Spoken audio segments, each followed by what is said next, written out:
சாவாவும்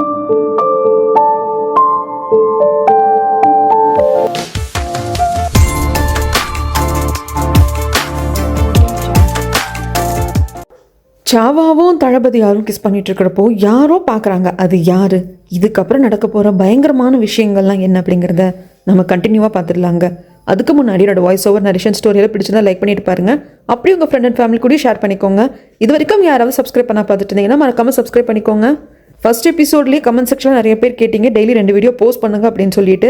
அதுக்கு 2 விஷயம் இருக்குங்க. ஒன்று, நல்ல ரீச் கிடைக்கட்டும். ஏன்னா அட்லீஸ்ட் ஒரு நாளைக்கு நான் வீடியோ போஸ்ட் பண்ணதும் ஒரு 24 ஹவர்ஸில் 10K வியூஸ் ஆகுது போனால் தான் நம்மளுக்கு வந்து எகைன் சீக்கிரம் போஸ்ட் பண்ணணும் அப்படின்னு தோணும். 2வது, ஒரு 10 பார்ட்டாவது போகட்டுங்க. அட்லீஸ்ட் ஒரு 7 பார்ட்டாவது போகட்டும். நான் கண்டிப்பாக ஒரு நாளைக்கு 2 வீடியோ அப்படின்னு சொல்லிட்டு நான் போஸ்ட் பண்ணுறேன். இப்போ வாங்க கதைக்குள்ளே போயிடலாம். இவங்க 2 பேரும் கிஸ் பண்ணிட்டு இருக்கிறத பார்க்குறது வேறு யாரும் கிடையாது, சாவாவோட அப்பா தான். அது மட்டும் இல்லாமல் அவருக்கு தெரிஞ்சிருக்கு. ஏன்னா அவர் அதிர்ச்சியாலாம் பார்க்கல, ஒரு மாதிரி சிரிச்சுட்டு தான் பார்க்குறாரு. ஸோ சாவா தளபதியாரை காதலிக்கிறாங்க அப்படிங்கிறது சாவாவோட அப்பாவுக்கு நல்லாவே தெரிஞ்சிருக்கு. தன் மகள் தளபதியாரை பார்க்கறதுக்காக தான் வந்திருக்கு அப்படின்னு சொல்லிட்டு ஃபாலோ பண்ணிட்டு வந்துட்டு பார்க்கவும் செய்கிறாங்க. இவங்க 2 பேர் கிஸ் பண்ணதுக்கு அப்புறமாக கொஞ்சம் தனியாக போயிட்டு டைம் ஸ்பெண்ட் பண்ணிட்டு இருப்பாங்க. அந்த சமயத்தில் தளபதியார் வந்து ஒரு ஹேர் பின்னை வந்துட்டு சாவா கிட்ட கொடுப்பாங்க. அதாவது ஒரு பழக்கம் இருக்குங்களா, போருக்கு ஆண்கள் போகிறப்போ அவங்களோட அக்காவோ தங்கச்சியோ இல்லை மனைவியோ அம்மாவோ ஏதோ ஒரு பொருளை கொடுத்து அனுப்புவாங்க. அந்த பொருளை எகெயின் அவங்க கிட்ட கொண்டு திருப்பி கொடுக்கணும் அப்படிங்கிறதுக்காகவாவது அவங்க பத்திரமா வந்துட மாட்டாங்களா அப்படின்னு சொல்லிட்டு ஒரு வழக்கத்தை வந்து கடைப்பிடிப்பாங்களாமா. அதே மாதிரி தான் இவங்களோட ஹேர் பின்னை போருக்கு போகிறப்போ தளபதியார்கிட்ட சாவா கொடுத்துருப்பாங்க. இப்போ அதை தான் தலையிலையும் வச்சு விடுறாங்க. இதை உங்ககிட்ட கொடுக்கறதுக்காகவே நான் என் உயிரை கையில் பிடிச்சிட்டு வந்துடுவேன், உன்னை பார்க்கணுங்கிற அவள் அந்த அளவுக்கு இருக்கும் அப்படின்னு சொல்லிட்டு கொடுப்பாங்க. இவங்களும் வந்து டக்குன்னு ஹக் பண்ணிக்கிட்டு இதுக்கப்புறம் நீங்கள் என்னை விட்டு எங்கேயும் போகக்கூடாது அப்படிங்கிறப்போ, இல்லை இன்னொரு போர் வர்ற மாதிரி இருக்குது, அங்கே கொஞ்சம் சூழ்நிலை சரியில்லாமல் இருக்குது நம்மளோட நாட்டோட பார்டரில் இன்னொரு பக்கத்தில், அதனால நான் போக வேண்டியதாக இருக்கும், அரசர் போக சொல்லியிருக்காரு அப்படின்னதும் சாவாக்கு கோவம் வந்துடும். ஏன் எப்போ பார்த்தாலும் இது நடந்துக்கிட்டே இருக்குது, எப்போ பார்த்தாலும் நீங்களே மட்டும் ஏன் போருக்கு போகணும், வேற யாரும் இல்லையா, ஏன் அரசர் இல்லையா அப்படின்னதும் இவருக்கு கோவம் வந்துடும். அரசருக்கும் எனக்கும் இடையில இருக்கிற விஷயம், அரசர் எனக்கு கொடுக்குற உத்தரவை வந்து நிறைவேற்றுறது என் கடமை, நீ எனக்கும் அரசருக்கும் இடையில வர்ற அப்படின்னு சொன்னதும் இவங்களுக்கு ரொம்ப கோவம் வந்துடும். ஆமாங்க, நான் ஏன் வரணும், எனக்குன்னு மனசு இருக்கு, நான் உங்க கூட இருக்க ஆசைப்படுவேன், ஏன் உங்களுக்கு புரிய மாட்டேங்குது அப்படின்னு சொல்லிட்டு அழுதுட்டு எழுந்து ஓடி வந்துடுவாங்க. பின்னாடி அவர் வந்து பிடிச்சி சமாதானப்படுத்த பார்க்குறப்போ, எனக்கு ஒன்று மட்டும் புரிய மாட்டேங்குது, நான் நீங்கள் போருக்கே போக வேண்டாம்னு சொல்லலை, நானும் இந்த நாட்டில் பிறந்த பொண்ணு தான், இந்த நாட்டை பாதுகாக்கிறதுக்கு எவ்வளோ முக்கியம் அப்படிங்கிறது எனக்கும் தெரியும், ஆனால் வந்து நீங்கள் 1 வாரம் கூட ஆகலை, ஓய்வு கூட எடுக்கலை, அடுத்த உடனே போருக்கு அரசர் அனுப்புறதுக்கு தயாராக இருக்காருன்னா என்னால் அதை புரிஞ்சுக்க முடியல.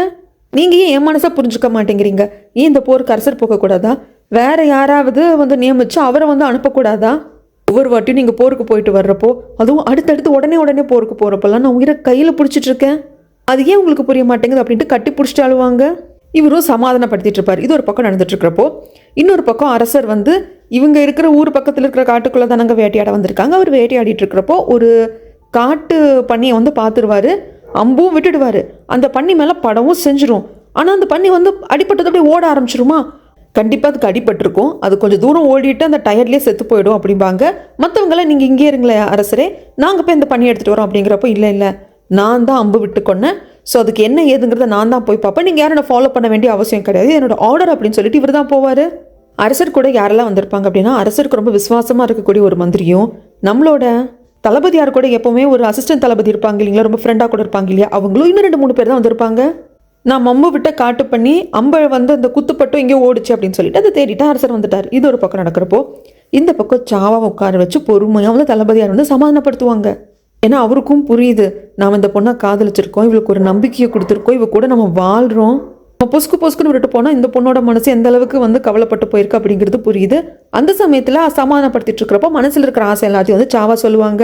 எனக்கு ரொம்ப சிம்பிளான வாழ்க்கை போதுங்க, நம்ம ஒரு தனியாக ஒரு பெரிய தோட்டம் இருக்கிற மாதிரி ஒரு இடத்த பார்த்துக்கணும், அங்கே பக்கத்தில் வீடு கட்டிக்கணும், பக்கத்தில் விவசாய நிலம் இருக்கணும், நீங்கள் விவசாயம் பண்ணுங்க, உங்கள் பையனை நான் பார்த்துக்கிறேன், நம்மளுக்கு ஒரு குழந்தை பிறக்கணும், அது மட்டும் இல்லாமல் உங்களுக்கு ஏற்கனவே ஆண் குழந்தை இருக்கிறதுனால அப்படின்னு ஆரம்பிக்கிறப்போ, ஆமாச்சாவா எனக்கு ஏற்கனவே பையன் இருக்கான், எனக்கு ஒரு பெண் குழந்தை தான் வேணும், நம்ம கல்யாணம் பண்ணிட்டு வாழ்கிறப்போ நீ எனக்கு பெண் குழந்தைய பெற்றுக்கூட அப்படின்னு சொல்லிட்டு பேசிக்கிட்டே இருப்பாங்க.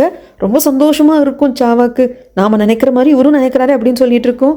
அப்படி நம்மளுக்கு ஒரு பெண் குழந்தை பிறந்ததுக்கு அப்புறமாக நம்ம பையன் பொண்ணு அப்படின்னு சொல்லிட்டு ஒரு சாதாரண வாழ்க்கை வாழணுங்க, எனக்கு அவ்வளோதான் முக்கியம், என் குடும்பம் என்னோட கண்ணுக்குள்ளேயே வந்துட்டு இருக்கணும், நான் பார்க்குற இடத்துக்குள்ளேயும் குடும்பம் இருக்கணும் அப்படின்னு சொல்லிட்டு நிறைய விஷயங்கள் சொல்லுவாங்க.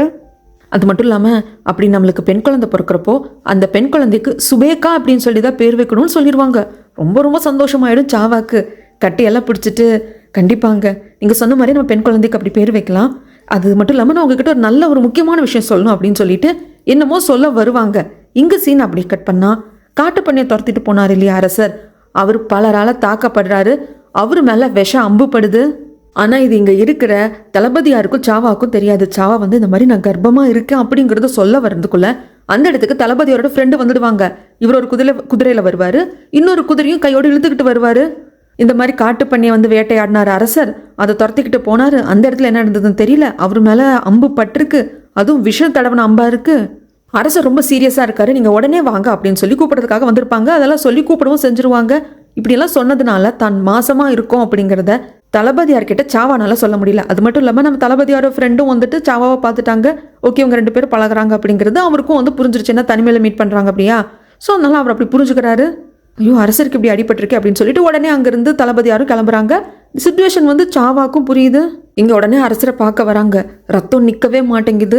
அரசர் வந்து ரொம்ப இதாக இருக்காரு, நான் இளமையாக தான் இருக்கேன், இந்த காயங்களை நான் ஒன்றும் பண்ணாது, நான் நிறைய போர்களுக்கெல்லாம் போயிருக்கேன், அப்பெல்லாம் எனக்கு அடிபட்டிருக்கு, நான் சர்வே ஆயிருக்கேன், ஏன் என்னை வந்து பேஷண்ட் மாதிரி ட்ரீட் பண்ணுறீங்க அப்படின்னு சொல்லிட்டு ரொம்ப பிடிவாதம் பிடிக்கிறாரு. ட்ரீட்மெண்ட்டுக்கு ஒத்துழைப்பு கொடுக்க மாட்டேன்றாரு. மற்ற சமயத்தில் வேற. ஆனால் அம்பு வந்து விஷம் தடவன அம்பு இல்லை, உடம்புல பாஞ்சிருக்கு, விஷம் கொஞ்சம் கொஞ்சமாக ஏறிட்டு இருக்கு. வந்த நம்ம தளபதியாரும் சொல்லுவாங்க, அரசரே ப்ளீஸ் நீங்கள் ட்ரீட்மெண்ட்டுக்கு கொஞ்சம் வந்து ஒத்துழைப்பு கொடுங்க அப்படின்னு சொல்லிட்டு நிறைய விஷயங்கள் சொல்லிட்டு தன்னோட ஃப்ரெண்டு கிட்ட வந்து கேட்பாங்க, இது எப்படி நடந்தது, உனக்கு ஏதாவது தெரியுமா அப்படின்னு சொல்லி கேட்குறப்போ, நாங்கள் எல்லாம் தான் அரசர் கூட போனோம், பண்ணியை வேட்டையாடினாரு, பண்ணியை பிடிக்கிறதுக்காக போகிறேன்னு சொல்லிட்டு எங்களை வரக்கூடாதுன்னு சொல்லி ஸ்ட்ரிக்டாக ஆர்டர் கொடுத்துட்டாரு, அதனால தான் நாங்கள் ஃபாலோ பண்ணல, அங்கே ஏதோ நடந்திருக்கு. அப்படியா, உடனே பேண்டை கூப்பிடுங்க அப்படின்னு சொல்லிட்டு சொல்கிறாங்க. உடனே இந்த ஃப்ரெண்டு போயிட்டு புறாக்காலில் ஏதோ செய்தியை கட்டி அனுப்புவாங்க. அது நிறைய பேருக்கு போய் சேரும். எல்லாரும் கருப்பு கலரில் ட்ரெஸ்ஸை போட்டுக்கிட்டு புத்தர் கோயிலுக்கு வந்துடுவாங்க. அங்கே தளபதியாரோட ஃப்ரெண்டும் வருவாங்க. சாமி கும்பிட்ட மேனிக்கு அரசர் மேலே தாக்குதல் நடந்திருக்கு, தளபதியார் வந்து பேண்டை வந்து கூப்பிட சொல்லியிருக்காங்க, அரசர் மேலே தாக்குதல் நடத்துனது யாருங்கிறத கண்டுபிடிக்கணும் அப்படின்னு சொல்கிறாங்க. இந்த பேண்ட் அப்படின்னு சொல்கிறாங்க இல்லைங்களா, இதுக்குன்னு ஒரு தனி கதை இருக்குது, அது நம்மளுக்கு பின்னாடி தெரிய வரும். ஸோ இப்போ இவங்களுக்கெல்லாம் சொல்லியாச்சு, அரசர் மேலே தாக்குதல் நடத்துனது யாருன்னு கண்டுபிடிக்க சொல்லிட்டாங்க. அவங்க கண்டுபிடிக்க போகிறாங்க. இந்த பக்கம் நம்ம சாவாக்கு ஏதோ ஒன்று தோணிக்கிட்டே இருக்கு.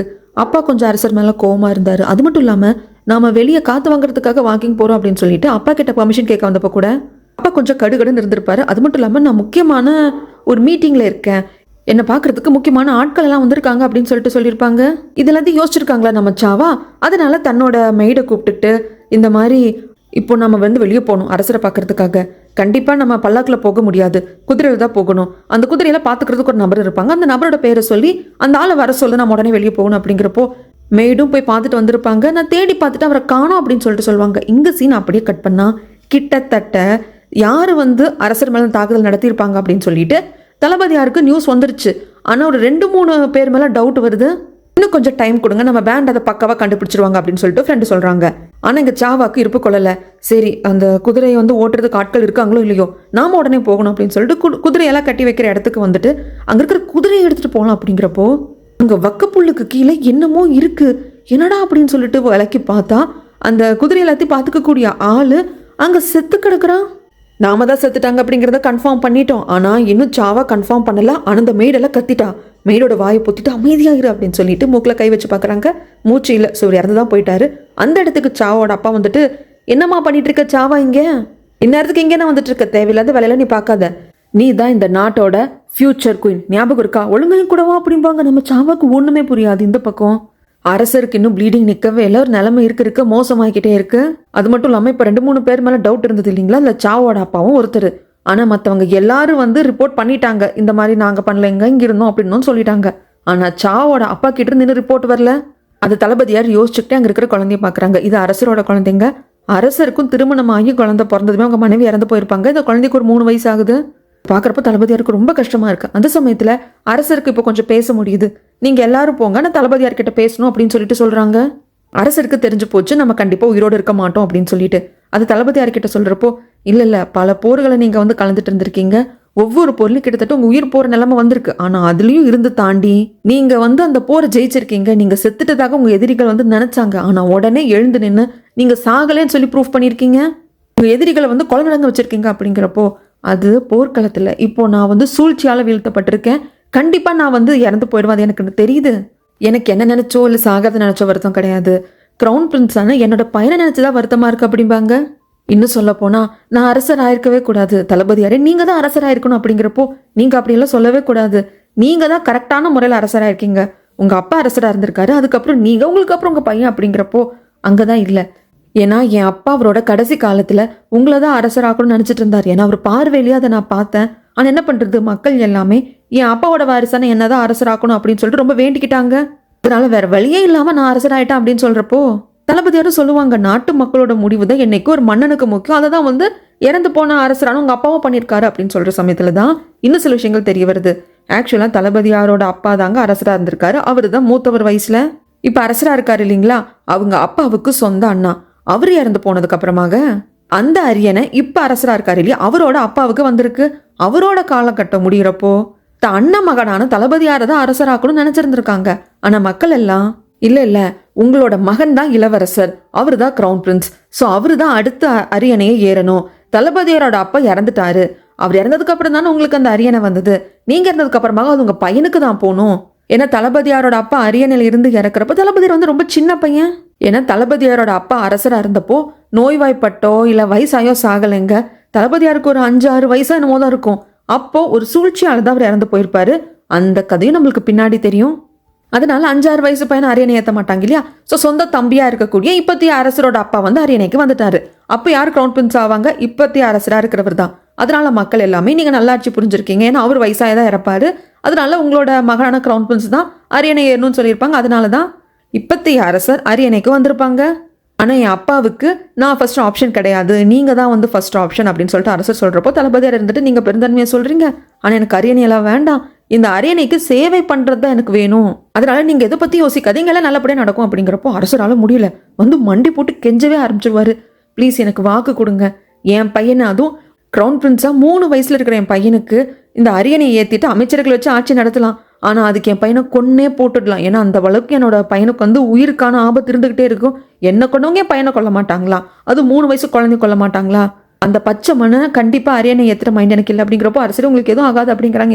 இல்ல தளபதியாரே, எனக்கு நல்லா தெரியும், உடம்புல அந்த விஷம் பரவிக்கிட்டே இருக்கு, என்னால் அதை ஃபீல் பண்ண முடியுது, நான் கண்டிப்பா இறந்து போயிடுவேன். என்னோட அரியணை அப்படிங்கிறது உங்களுக்கு சொந்தமானது, அதுல நான் தான் கொஞ்சம் காலம் உட்கார்ந்துட்டு இருந்தேன் அப்படின்னு தான் நான் நினைக்கிறேன். இந்த அரியணைக்கு தகுதியானவங்க நீங்க தான், ப்ளீஸ் அந்த இடத்த எடுத்துக்கோங்க, அரியணை நீங்க எடுத்துக்கிட்டு என் பையனுக்கு உயிர் பிச்சை கொடுங்க ப்ளீஸ். இதை நான் ஒரு அரசனா கேட்கல, ஒரு பிரதரா நான் அவங்க கிட்ட கேட்கறேன் அப்படின்னு சொல்றப்போ தளபதியார் ஆடி போயிடுவாங்க. என்ன சொல்றதுன்னு தெரியாம இருக்கிறப்போ இதை கேட்டதுமே அப்படியே அரசர் சரிஞ்சு விழுந்துடுவாங்க.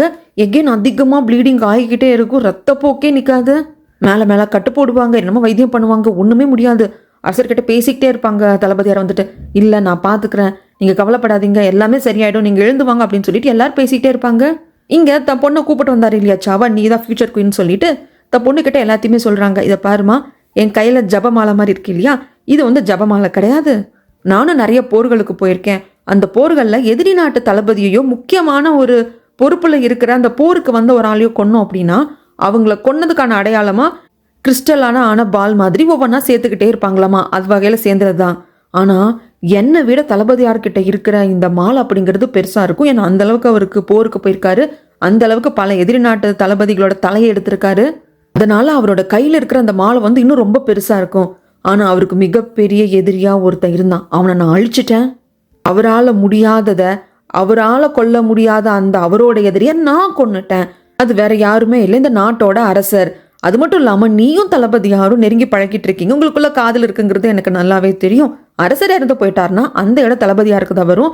நீ தளபதியாரை கல்யாணம் பண்ணிட்டேன்னா நீ தான் இந்த நாட்டோட அடுத்த ராணி அப்படின்னதும் சாவாக்கு அப்படியே தூக்கி வாரி போட்டுரும். எல்லாம் 2 சினி பேர்ல எல்லாம் மாறி மாறி காட்டுவாங்க. அங்க அரசர் உயிருக்கு போராடிட்டு இருப்பாரு, பக்கத்துல தளபதியார் இருப்பாங்க, மருத்துவர்கள்லாம் மருத்துவம் பார்த்துட்டு இருப்பாங்க. இந்த பக்கம் பொண்ணு கிட்ட அப்பா இது எல்லாத்தையும் சொன்னதும் நம்ம சாவாவுக்கு என்னப்பா பண்ணி வச்சிருக்கீங்க, அரசர் மேல எந்த அளவுக்கு உயிரே வச்சிருக்காரு தளபதியார் அப்படிங்கிறது என்னை விட உங்களுக்கு நல்லா தெரியும், நீங்க என்ன பண்ணி வச்சிருக்கீங்க, என்ன நினைச்சிட்டு இருக்கீங்க, தளபதியார் அந்த அளவுக்கு வீரம் இல்லாதவரா, எத்தனையோ நாட்டுக்கு போயிட்டு எதிரிகளை பந்தாடிட்டு வந்தவருக்கு இந்த அரியணை வேணும் அப்படின்னா தம்பியை கொலை பண்றதுக்கு தெரியாதா அவருக்கு, அது அவர் எப்போ பண்ணியிருந்திருப்பாரு. ஆனா அரசரை அவர் கடவுளா பாக்குறாரு, அவரோட வாக்குறுதியை வேதமா பாக்குறாரு, நீங்க இப்படி பண்ணிட்டு நின்று இருக்கீங்க. அது மட்டும் இல்லாம நான் தளபதியாரை காதலிக்கிறேன், ஆனா அவர் கூட வாழ்ற வாழ்க்கை அப்படிங்கிறது எனக்கு அரண்மனைக்குள்ள வேணுங்கிற அவசியம் கிடையாது. அவர் எனக்கு ப்ராமிஸ் பண்ணியிருக்காரு, என்ன கல்யாணம் பண்ணிக்கிட்டு நாங்க ஊருக்கு வெளியே ஒரு நல்ல வாழ்க்கையை வாழ போறோம் அப்படின்னு சொல்றப்போ என்ன லூஸ் மாதிரி பேசிட்டு இருக்காமா, இந்த நாட்டுக்கு நான் ராணி ஆக்க போறேன், என்னென்னமோ ஊருக்கு வெளியே போய் வாழ்கிறேன், அங்கே போய் வாழ்கிறேன், இங்கே போய் வாழ்கிறேன் அப்படிங்கிறப்போ உங்களுக்கு ஒன்று புரியலப்பா. நீங்கள் பண்ணி வச்சிருக்கிறது ஒரு வேளை தளபதியாருக்கு தெரிய வந்து என்ன நடக்கும் தெரியுமா? சரி, தளபதியார் வந்து நிறைய போருக்கு போயிருக்காரு, நிறைய பேரை கொண்டிருக்காங்க. அதுக்கு ஏற்ற மாதிரி அந்த குட்டி குட்டி ரவுண்டாக அந்த பால்ஸை வந்து அவர் ஒரு மாலையாக கோத்து வச்சிருக்காருன்னு சொன்னீங்களே, உங்களுக்கு தெரியாத ஒன்று சொல்கிறேன். அவரோட தொடையில் ஒரு மிகப்பெரிய தழும்பு இருக்கும். அது நீங்கள் பார்த்துருக்கீங்களா? நான் பார்த்துருக்கேன். அது எப்படி ஆச்சு, ஏதாச்சும் போரை நடந்ததா அப்படின்னு சொல்லி கேட்டப்போ அரசரும் தளபதியாரும் 2 பேரும் ஒரு போருக்கு போயிருக்காங்க.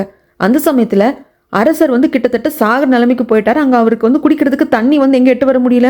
அரசருக்கு குடிக்கிறதுக்கு தண்ணி கொடுக்க முடியல அப்படிங்கிறதுக்காக தன் தொடையை கிழிச்சு அதில் வந்து ரத்தத்தை எடுத்து அரசருக்கு குடிக்கிறதுக்கு தண்ணி மாதிரி கொடுத்துருக்காரு தளபதியாரு. அப்போ எந்த அளவுக்கு அரசர் மேலே அவருக்கு வந்து ஒரு விருப்பம் இருந்திருக்கும். அரசர் உயிரை காப்பாற்றுறதுக்கு தன்னோட உயிரை கூட ஒரு துச்சமாக நினச்சிருக்காரு. நல்லா நீங்கள் பார்த்துக்கோங்க. அப்படி அவர் அரசரை கடவுள் மாதிரி பார்த்துட்டு இருக்காரு. இப்போ அந்த அரசரை நீங்கள் கிட்டத்தட்ட கொல்றதுக்கான எல்லா வேலையும் பார்த்துட்டீங்க. வேண்டிக்கோங்க, அரசருக்கு எதுவும் ஆகக்கூடாதுன்னு சொல்லிட்டு. ஒரு வேளை அரசருக்கு ஏதாவது ஆகி அது உங்களால தான் அப்படிங்கிறது மட்டும் தளபதியாருக்கு தெரிய வந்ததுன்னா நம்மளுக்கு தெரிஞ்ச தளபதியார் அவர் இருக்கவே மாட்டார். எப்படிப்பட்டவராக மாறுவார் அப்படின்னு நம்மளால யோசிக்கவே முடியாது. அப்படிங்கிறப்போ இப்போதான் இப்படி எல்லாம் சாவா சொல்ல சொல்ல சாவோட அப்பாவுக்கே பயம் வருது. ஐயோ, நான் தப்பு பண்ணிட்டேனோ? என்னதான் இருந்தாலும் அரசர் வந்து தளபதியாருக்கு தம்பி முறை ஆகுதே. அவர் தம்பிவே நான் கொல்ற வரைக்கும் பார்த்துருக்கேன். இப்போ என்ன நடக்க போகுது அப்படின்னு சொல்லிட்டு இவங்க பயந்துகிட்டே இருக்கிறப்போ சாவா இதெல்லாம் சொல்லிட்டு அவங்க ரூமுக்கு வந்துடுவாங்க. சாவாக்கு தெரிஞ்சு போச்சு, அரசருக்கு ஏதாவது ஆச்சுன்னா எனக்கும் தளபதியாருக்கும் இருக்கிற உறவு கூட முடிஞ்சு போயிடும் அப்படின்னு சொல்லிட்டு அதெல்லாம் நினச்சி ஃபீல் பண்ணி அழுதுட்டு இருக்காங்க. இந்த பக்கம் அரசர் உயிருக்கு போராடி கடைசியில் இறந்தே போயிடுறாரு. இங்கே அரசர் இறந்து போயிட்டாருங்க. ஆனால் இவ்வளவு சாவா பேசினாங்க இல்லையா, அந்த சமயத்தில் அவங்க அப்பா எல்லாத்தையும் கேட்டு கொஞ்சம் அதிர்ச்சி ஆயிருப்பாரு, பயந்தும் போயிருப்பாரு. அட் த சேம் டைம் சாவா கிட்ட இன்னொரு விஷயமும் சொல்லியிருப்பாரு. அது கேட்டதுக்கு அப்புறமாக தான் சாவா அவங்க ரூமுக்கே வந்திருப்பாங்க. அது என்னன்னா, ஏமா இத்தனையும் நான் பண்ணியிருக்கேனே, இதெல்லாம் தளபதியாருக்கு நான் தெரியாம தான் பண்ணியிருப்பேன் நீ நினைக்கிறேன் அப்படின்னு கேட்குறப்போ என்னப்பா சொல்றீங்க? அப்போ அரசரை கொல்ல சொல்லி தளபதியார் உங்ககிட்ட வந்து ஹெல்ப் கேட்டாங்களா? அவர் தான் வந்து சொன்னாரா அப்படிங்கிறப்போ டைரக்டாக வரல, ஆனால் இன்டைரக்டாக வந்துடுச்சு.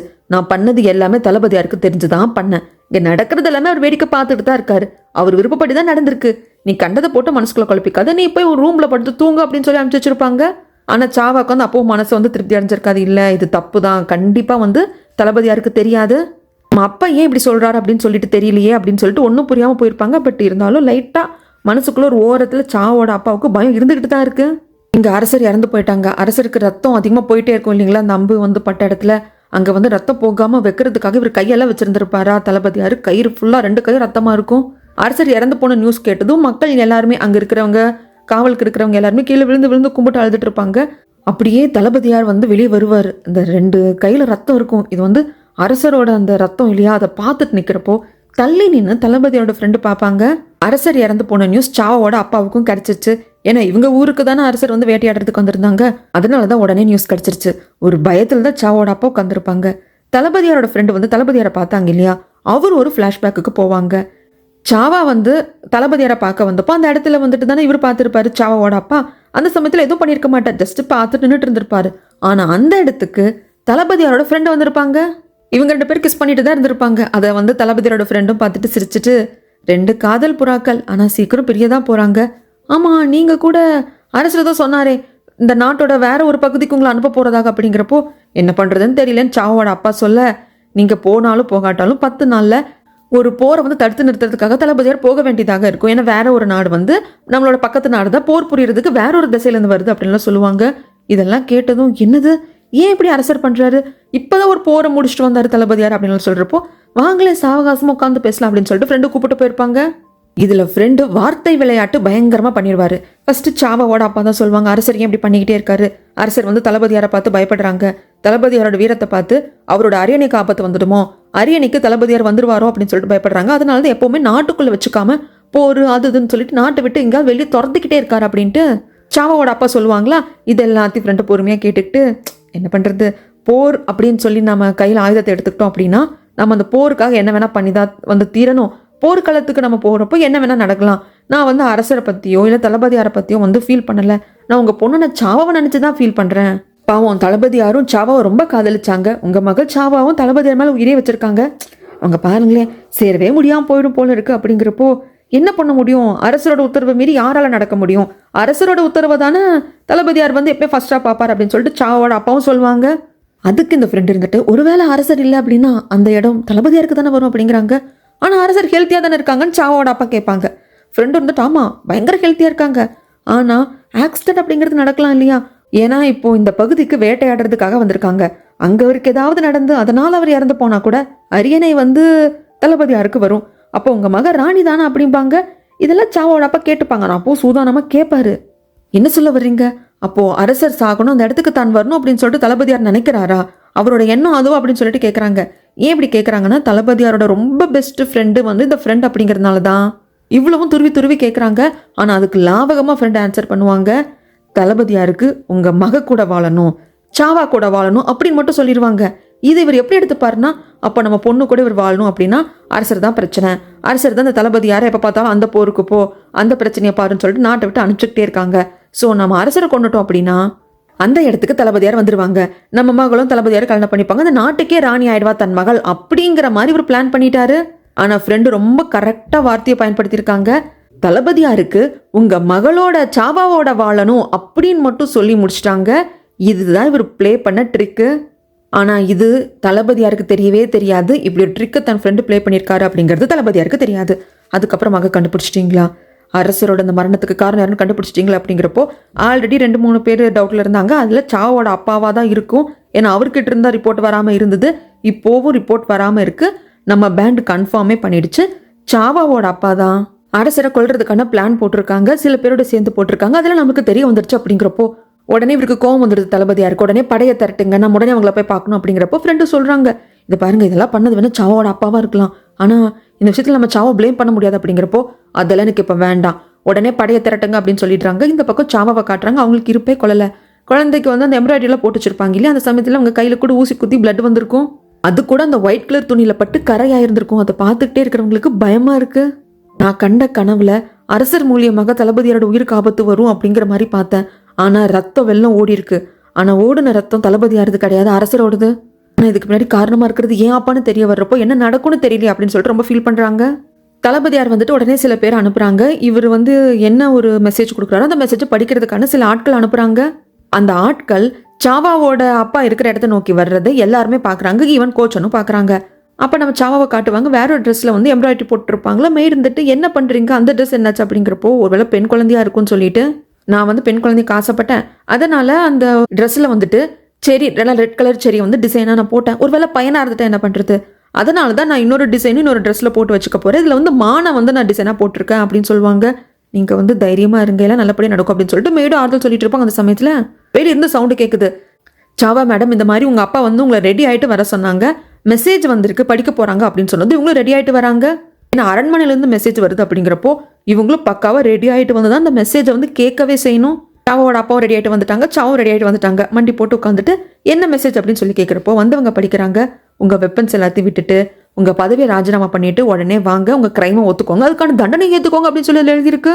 சாவோட அப்பாவுக்கு நான் எந்த கிரைமும் பண்ணல, இதுக்கு எனக்கு சம்மந்தம் இல்லை, இதெல்லாம் வந்து தப்பு, எல்லாமே வந்துட்டு நான் இவருக்கு தெரிஞ்சுதான் பண்ணேன், தளபதியாரை வந்து ஃபர்ஸ்ட் இங்கே வர சொல்லுங்க, ஏன் இதெல்லாம் நடந்துட்டு இருக்கு அப்படின்னு சொல்லிட்டு பயங்கரமாக டென்ஷன் ஆவார். அப்படியே மயக்கம் போட்டு விழுந்துடுவாங்க. சாவாக்கெல்லாம் என்ன பண்ணுறதுனே தெரியாது. இந்த பக்கம் அரசருக்கு வந்து அந்த மௌன அஞ்சலி எல்லாம் செலுத்துறாங்க, இறுதி மரியாதையெல்லாம் செலுத்திட்டு இருக்காங்க. அப்போது அரசருக்கு பயங்கர விசுவாசமான ஒரு அமைச்சர் இருப்பார். அவர் வந்துட்டு கேட்பாரு, சொல்லுங்க தளபதியாரே சொல்லுங்க, அரசர் நல்லா ஹெல்த்தியாக இருந்தார், அவர் சாகிறதுக்கான வாய்ப்பே கிடையாது, அவர் இறந்திருக்காரு அப்படின்னா அதுக்கு வந்து பின்னாடி யாரோ பிளான் பண்ணி அதை பண்ணியிருக்காங்க. ஏன்னா அரசர் நோய்வாய்ப்படுறதுக்கு வாய்ப்பு இல்லை, அதனால தான் விஷம் தரவன அம்ப வச்சு இந்த வேலையை பார்த்துருக்காங்க. யார் என்னன்னு சொல்லுங்க அப்படிங்கிறப்போ பக்கத்தில் தான் தளபதியோட ஃப்ரெண்டும் இருப்பாங்க. இது ஏன் நீங்கள் தளபதியார்கிட்ட கேட்குறீங்க அப்படிங்கிற சமயத்தில், ஏன்னா அரசர் எப்போ பார்த்தாலும் தளபதியாரை வந்து போருக்கு அனுப்பிச்சிட்டே இருந்தாங்க, அதனால இவருக்கு ஒரு கோவம் இருந்திருக்கும் இல்லையா, அதனால தான் நான் கேட்குறேன் அப்படிங்கிறப்போ நீங்கள் லைனை கிராஸ் பண்ணுறீங்க அப்படின்னு ஃப்ரெண்டும் சொல்லுவாங்க. ஆனால் தளபதியார் ரொம்ப பொறுமையாக, இதை பாருங்க, இறந்து போன அரசர் ஆஃப்டர் லைஃப்பில் நிம்மதியாக இருக்கணும், அவர் லோன்லியாக இருக்கக்கூடாது அப்படிங்கிறதுக்காக தான் பிரார்த்தனை பண்ணிட்டு இருக்கோம், இங்கே தேவையில்லாத எதுவும் பேசாதீங்க அப்படின்னு சொல்லிட்டு எழுந்து வந்துருவாங்க. பின்னாடியே தளபதியாரோட ஃப்ரெண்டும் வந்துருவாங்க. ஆனால் இந்த விசுவாசமான அமைச்சருக்கு, இல்லை அரசரே, எல்லாரையும் இந்த ஆள் முட்டாளாக்கிடலாம், ஆனால் என்ன முட்டாளாக்க முடியாது, நீங்கள் செத்ததுக்கு பின்னாடி கண்டிப்பாக நான் தளபதியார் தான் காரணமாக இருக்கேன் அப்படின்னு சொல்லிட்டு பயங்கரமாக அழுவார். மெசேஜ் வந்து கொடுத்து அனுப்பிச்சிருப்பாங்களே, அந்த ஆட்கள்லாம் வந்துட்டாங்க. என்ன எதுன்னு கேட்கறதுக்கு. இல்லை, அந்த மெசேஜை நாங்கள் படித்ததும் சாவா அவங்க அப்பாவும் வந்துட்டு எங்கள் கூட வர்றதுக்கு தயாராகவே கிடையாது, ரிப்போர்ட் பண்ணுறதுக்கும் தயாராக கிடையாது, பயங்கரமாக சண்டை போட்டாங்க, நாங்கள் இழுத்துட்டு வரதுக்காக முயற்சி பண்ணோம், அப்போ மயக்கம் போட்டு விழுந்துட்டாங்க, எங்களுக்கு என்ன பண்ணுறதுன்னு தெரியல, இதுக்கு மேலே என்ன பண்ணணும், நீங்கள் தான் சொல்லணும் அப்படின்னு சொல்லிட்டு சொல்கிறாங்க. இந்த பக்கம் மயக்கம் போட்டு விழுந்த சாவோட அப்பா அப்படியே எழுந்து உட்கார்றாரு. அப்போதான் அவருக்கு கொஞ்சம் கொஞ்சமாக ரியலைஸ் ஆகுது, பக்கத்தில் வந்து சாவா இருக்காங்க. அவங்க சொல்லியிருப்பாங்க இல்லையா, அரசருக்கு மட்டும் ஏதாவது ஆச்சு அப்படின்னா அதுக்கு காரணமாக இருக்கிறவங்கள சும்மாவே விட மாட்டார் தளபதியார். அது மட்டும் இல்லாமல் அரசருக்கு ஏதாவது ஆச்சு அப்படின்னா இது வரைக்கும் நம்ம ஒரு தளபதியை பார்த்துருப்போம் இல்லையா, அந்த மாதிரி அவர் இருக்கவே மாட்டாரு, வேற மாதிரி மாறிடுவாருன்னு சொன்னதெல்லாம் ஞாபகம் வருது. அது மட்டும் இல்லாமல் அரசரோட உயிருக்கு ஆபத்து, அவர் இறந்தே போயிட்டார் அப்படின்னா காரணமானவங்கள மன்னிக்க மாட்டாருன்னு சொன்னதும் ஞாபகம் வருது. அப்பதான் அந்த தளபதியாரோட ஃப்ரெண்டு வார்த்தையால ட்விஸ்ட் பண்ணிட்டான் அப்படிங்கிறதும் சாவோட அப்பாவுக்கு புரிய வருது. இல்லை சாவா, நீ நகர்ந்துக்கோ, நான் உடனே லெட்டர் எழுதுறேன் அப்படின்னு சொல்லிட்டு தளபதியாருக்கு ஒரு லெட்டர் எழுதுவாங்க. இந்த பக்கம் தளபதியாருக்கு தெரிய வந்துருச்சு இல்லை சாவோட அப்பா வரமாட்டேன்னு சொல்லிட்டாருன்னு சொல்லிட்டு, அதனால இவரே ரெடி ஆயிட்டாரு சாவோட அப்பாவை மீட் பண்றதுக்கு. ஆனா அப்பதான் சாவோட அப்பா எழுதின லெட்டர் கிடைக்குது. தளபதியாரே, சிலரோட வார்த்தையோட அந்த ட்விஸ்ட்ல நான் மாட்டிக்கிட்டேன், நான் தவறு பண்ணிட்டேன் தான், ஆனா இதுக்கு நான் மட்டும் காரணம் கிடையாது, நீங்க அதை புரிஞ்சுக்கணும், அதுக்கு நாம 2 பேர் உட்கார்ந்து பேசணும் அப்படின்னு சொல்லி எழுதியிருப்பாங்க. இதை படிக்கிறப்போ தளபதியோட ஃப்ரெண்டுக்கு லைட்டா திக்கு திக்குன்னு தான் இருக்கும். ஆனா அதை படிச்சு முடிச்சதுக்கு அப்புறமாக இப்படி எல்லாம் பேசினா அந்த ஆளை விட்டுற முடியுமா, அரசரை கொண்டிருக்க அவனை விட முடியாது, இந்த கடிதத்தை எரிச்சிருங்க அப்படின்னு சொல்லுவாங்க. எரிச்சதை அனுப்புங்க அப்படின்னு சொல்லுவாங்க. அதே மாதிரி பண்ணுவாங்களா? இந்த பக்கம் ரிப்ளைக்காக வெயிட் பண்ணிட்டு இருக்காரு சாவோட அப்பா. அந்த சமயத்துல ரிப்ளையும் வருது. இவருக்கு ரொம்ப சந்தோஷமாயிடுது. சாவோட அப்பா அரசர் என்ன சொன்னாரு, கொடுங்க அந்த கவர் அப்படின்னு சொல்லிட்டு அந்த கவரை பிரிச்சு பார்த்தா அதுக்குள்ள இருந்து கரியா கொட்டுது. இவர் கொடுத்த ரிப்ளை லெட்டரை அவர் எரிச்சு போட்டு கொடுத்து அனுப்பிச்சிருக்காரு அப்படின்னு சொல்லிட்டு என்ன பண்றதுனே தெரியல. இந்த சம்பவத்துல பார்த்ததுக்கு அப்புறம் சாவ கேட்பாங்க, அப்பா ப்ளீஸ்ப்பா எனக்கு தெளிவா சொல்லுப்பா, எனக்கு புரியுற மாதிரி சொல்லுப்பா, நீ அரசரையே கொள்ற அளவுக்கு போயிருக்க அப்படின்னா என்ன நடந்தது, தளபதியார் உங்ககிட்ட பேசினாராப்பா சொல்லுப்பா அப்படிங்கிறப்போ, இல்லம்மா தளபதியார் பேசல, தளபதியாரோட ஃப்ரெண்டு, சைல்டுஹுட் ஃப்ரெண்டு, அது மட்டும் இல்லாமல் அவர் தளபதியாருக்கு ஒரு நல்ல அட்வைசரும் கூட, அவர் தாமா என்கிட்ட பேசினார் அப்படின்னு சொல்லிட்டு நடந்த எல்லாத்தையும் சொல்றாங்க. சாவா அப்படியே பொத்துன்னு உட்காந்துருவாங்க. வார்த்தையில விளையாண்டுட்டாருப்பா அவரு, நீங்களும் அதை நம்பிட்டீங்க அப்படிங்கிறப்போ, ஆமாமா அது எனக்கு இப்போதான் புரியுது அப்படின்னு அழுதுட்டு இருக்க. எங்க தளபதியார் படையை திரட்டிட்டு வந்துட்டாரு, இவங்க இருக்கிற அந்த இடத்துக்கு கோட்டைக்கு வெளியே தான் நின்றுட்டு இருக்காரு. அந்த சமயத்துல வெளியே வருவாங்க நம்ம சாவா, அந்த கோட்டை மேல இருந்துட்டு பார்ப்பாங்க. இவரும் பார்ப்பாரு தளபதியாரும். அப்ப சாவா அப்படி மனசுக்குள்ளே சொல்லிப்பாங்க, என்னோட அப்பாவும் என் குழந்தையோட அப்பாவும் இப்போ எதிரிகளாக நிற்கிறாங்க, அவ்வளோதான், இதுதான் எண்டிங், இதுக்கு மேலே திரும்பி போக முடியாது, எல்லாம் என் கையை மீறி போயிடுச்சு, உங்கள் கூட ஒரு அழகான வாழ்க்கையை வாழணும் அப்படின்னு சொல்லிட்டு நம்ம 2 பேருமே சேர்ந்து கனவு கண்டோம், அது எல்லாம் ஒன்றுமே இல்லாமல் போயிடுச்சு அப்படின்னு சொல்லிட்டு அவங்க ஃபீல் பண்ணி பார்ப்பாங்க. அது இவருக்கும் புரியுது, தளபதியாருக்கும். சாவாக்கு தன்னோட அப்பாவும் தன் குழந்தையோட தகப்பனும் எதிரிகளாக இருக்காங்க அப்படின்னு சொல்லிட்டு பார்க்குறப்போ, இன்னுமே கூட சாவா தன்னோட குழந்தை சுமந்துட்டு இருக்காங்க அப்படிங்கிறது தளபதியாருக்கு தெரியல. அவரும் ஒரு கவலையோட தான் பார்க்குறாரு. பட் இருந்தாலும் அரசர் சாவாவோட அப்பா திட்டம் போட்டு சதி பண்ணி கொண்டிருக்காரு, அவர் எப்படி விட முடியும்? அது மட்டும் இல்லாமல் இப்போ இவங்க நாட்டுக்கெல்லாம் போயிட்டு வரலைங்க, இந்த இடத்துல வேட்டையாடுறதுக்கு அரசர் வந்தார், வந்த இடத்துல நடந்து போச்சு. அதனால இப்போ இவங்க கிட்ட அந்த அளவுக்கு ஆட்கள் கிடையாது, தலைநகரிலிருந்து வர வைக்கணும், அதுக்கு ரொம்பவும் காலதாமதம் ஆகும். உடனே இவர் அரெஸ்ட் பண்ணணும், இல்லை அப்படின்னா சாவாவோட அப்பா பதுங்கிறதுக்கு வாய்ப்பு இருக்கு. இப்போ தளபதியார் கைவசம் 500 ஆட்கள் தான் இருக்காங்க, ஏதாவது சண்டை தான் செய்யணும் அப்படின்னு சொல்லிட்டு. ஆனால் இந்த இடத்துல 3 வருஷமா இருக்காரு இல்லையா இவர், யாரு, சாவாவோட அப்பா. அது மட்டும் இல்லாமல் இப்போ இறந்து போன அரசரோட அப்பா வரைக்கும் இவர் சேவையெல்லாம் பண்ணியிருக்காரு. அதனால கிட்டத்தட்ட இவர்கிட்ட 1500 ஆட்கள் இருக்காங்க, ஏதாவது சண்டை வந்தால் சண்டை செய்யறதுக்கு. அவங்கள ட்ரெயின் பண்ணி வேற வச்சிருக்காரு. அரசரை கொல்ற பிளானை தனி ஒருத்தர இவர் போட கிடையாது, இவர் கூட சில பேரை சேர்த்துக்கிட்டாங்க. இப்போ அவங்க எல்லாருக்கிட்டையும் சொல்றப்போ, ஐயோ தளபதியார் எங்களை கொண்டுடுவாங்க அப்படின்னு சொல்லி பயப்படுறாங்க. டேய், எல்லாம் அவருக்கு தெரிஞ்சு போச்சு, நீங்க போய் சரணடைஞ்சாலும் கொல்லுவாங்க, இல்லைனாலும் கொல்லுவாங்க, என்ன சரணடைஞ்சா வழி இல்லாமல் உயிர் போகும், அவ்வளவுதான் வித்தியாசம். ஆனால் என் பக்கம் இருங்க, எனக்கு சப்போர்ட்டிவாக இருங்க, நான் இவ்வளோ 1500 ஆட்கள் வச்சிருக்கேன், அவங்க 500 ஆட்களை தான் வச்சிருக்காங்க பக்கத்தில் அப்படின்னு சொல்லிட்டு எல்லாத்தையும் காட்டுறாங்க. இதெல்லாம் சொல்றாங்க மெய்டு இருந்துட்டு சாவா கிட்ட, நீங்கள் கவலைப்படாதீங்க, கண்டிப்பாக எதுவும் தப்பாக நடக்காம உங்கள் அப்பா பார்த்துப்பார் அப்படிங்கிறப்போ, எங்கள் அப்பா கிட்ட 1500 என்ன 50,000 ஆட்களே இருந்தாலும் ஆப்போசிட்டில் நிற்கிற தளபதியார்கிட்ட எந்த ஒரு ஆட்களுமே சண்டை செய்கிறதுக்கு இல்லை அப்படின்னாலும் என் அப்பா சண்டை பண்ண போக மாட்டார். அதுக்கு காரணம் தளபதியார் மேலே இருக்கிற மரியாதை கிடையாது, பயம்.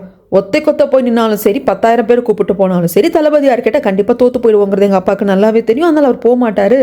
என்ன சொல்கிறீங்க, அப்படியே சொல்கிறீங்க, அதுக்கப்புறம் என்னதான் நடக்கும் அப்படின்னு சொல்லிட்டு மெய்ட் கேட்குறதுக்கு சாவா ஒன்றும் சொல்கிறதில்ல. சாவா ரொம்ப வருத்தமாக இருக்கிறது கோச்சுன்னு பார்க்குறாங்க. அவருக்கும் ரொம்ப கஷ்டமாக இருக்குது. தளபதியாருக்கு போயிட்டு நெஞ்சுக்கு நெஞ்சு நெத்திக்கு நெத்தி நின்று சண்டை போட வேண்டாம் அப்படின்னு சொல்லிட்டு பேண்டை கூப்பிடுறாங்க. நீங்கள் போயிட்டு அவனை ஹவுஸ் அரெஸ்ட் பண்ணிடுங்க சாவோட அப்பா அப்படின்னு சொல்லிடுறாங்க. அதுக்கேற்ற மாதிரி நைட்லேயே பேண்ட் ஆட்கள் உள்ளே இறங்கிடுறாங்க. காவலுக்கு இருக்கிறவங்க எல்லாத்தையும் அலேக்கா போட்டு தள்ளிட்டு சாவோட அப்பா ரூமுக்குள்ளே வரைக்கும் வந்துடுறாங்க. அவர் என்னது ஏதுது அப்படின்னு சொல்லி கத்துறப்போ இது எல்லாமே சாவாவுக்கும் தெரிய வருது. மெய்டு கேட்குறாங்க, சாவா இப்போ நம்ம என்னதான் பண்ணுறது மேடம் அப்படின்னு சொல்லி கேட்குறப்போ, எல்லாம் கையை மீறி போயிடுச்சு, இதை பாரு, எனக்கு ஒரு உதவி பண்ணுறியா, நான் தளபதியாரை உடனே மீட் பண்ணி ஆகணும், அதை நீ உடனே போயிட்டு தளபதியாரோட ஃப்ரெண்டு கிட்ட சொல்றியா, அவர் என்ன பார்க்க வர சொல்றியா அப்படின்னு சொல்லிட்டு சொல்கிறாங்க.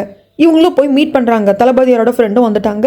இந்த மாதிரி நான் தளபதியை பார்க்கணும் அப்படின்னு சொல்லி கேட்குறப்போ, எதுக்கு பார்க்கணும், இப்போ இருக்கிற பிரச்சனை நீங்கள் எதுக்கு பார்க்கணும், அதை சரணடையும் ஒத்துக்க மாட்டேன்னு சொல்லிட்டாரு உங்கள் அப்பா அப்படிங்கிறப்போ, இதை பாருங்க, நான் இப்போ அவர் மீட் பண்ணணும்னு சொன்னது என் அப்பா பண்ண தப்புக்கு நியாயத்தை கற்பிக்கிறதுக்கோ இல்லை அந்த சமாச்சாரத்தை பேசுறதுக்கோ கிடையாது. நான் அவரை காதலிச்சிருக்கேன், அவருக்கு ஒரு ஃபைனல் குட் பை சொல்லணும், ஸோ அதுக்காக நான் பேசணும் அப்படின்னு சொல்றதுனால இவருக்கும் தெரியும் தளபதி யாரும் சாவாவும் எந்த அளவுக்கு உயிர்க்குறா காதலிச்சாங்கன்னு சொல்லிட்டு.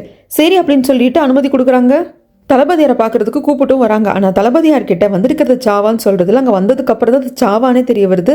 தளபதியார் ஃப்ரெண்டை முறைக்கிறாங்க. அவரை முறைக்காதீங்க, நான் தான் அவர்கிட்ட வந்து கேட்டுக்கிட்டேன், நான் உங்ககிட்ட கொஞ்சம் தனியாக பேசணும் அவ்வளவுதான் அப்படின்னு வந்து சொல்லுவாங்க. இது ஃபைனல் குட் பை, அதுக்காக தான் நான் பேச வந்திருக்கேன் அப்படின்னு சொல்லிடுவாங்க. ஃப்ரெண்டு போயிடுவாங்க.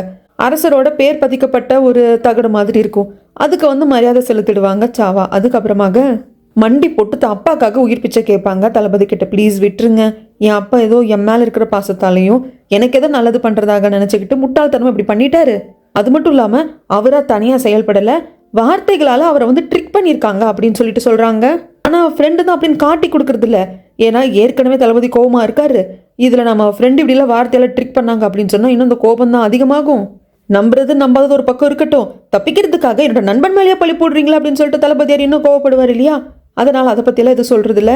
இதை பாரு, அரசரை கொண்டிருக்காரும் அப்பா, அது எவ்வளோ பெரிய பாவம், எவ்வளோ பெரிய தப்பு தெரியுமா, என்னால் அதுக்கு எதுவுமே பண்ண முடியாது, இந்த விஷயத்தை பற்றி நம்ம இதுக்கப்புறம் பேச வேண்டாம் அப்படின்னு சொல்லிட்டு திரும்பி உட்காந்துப்பாரு. அந்த சமயத்தில் தான் இந்த மெய்டு சொல்லி அனுப்பிச்சிருப்பாங்க, நீங்கள் மாசமாக இருக்கீங்கன்னு சொல்லிட்டு சொல்லுங்க அவர்கிட்ட, அவரோட குழந்தை உங்கள் வயிற்றுல வளருது அப்படின்னா இந்த குடும்பத்தோட ஒரு வகையில் ரத்த சொந்தம் அப்படிங்கிறது உருவாயிடுச்சு. உங்கள் வயிற்றுல வளர்கிற குழந்தைக்கு உங்கள் அப்பா தாத்தா, ஸோ அந்த தாத்தாவை கொல்லக்கூடாது அப்படிங்கிற மாதிரி நினைப்பாங்கல்ல அப்படின்னு சொல்லிட்டு தான் மெய்டு சொல்லி அனுப்பிச்சிருப்பாங்க. ஆனால் தளபதியார் தன்னை கல்யாணம் பண்ணிக்கிறதுக்கே நான் குழந்தைய வச்சு பேச மாட்டேன் அப்படின்னு சொன்ன சாவாவால் இப்போ அப்பாவோட உயிருக்காகவும் இந்த குழந்தைய வச்சு பேசுறதுக்கு மனசு வரல.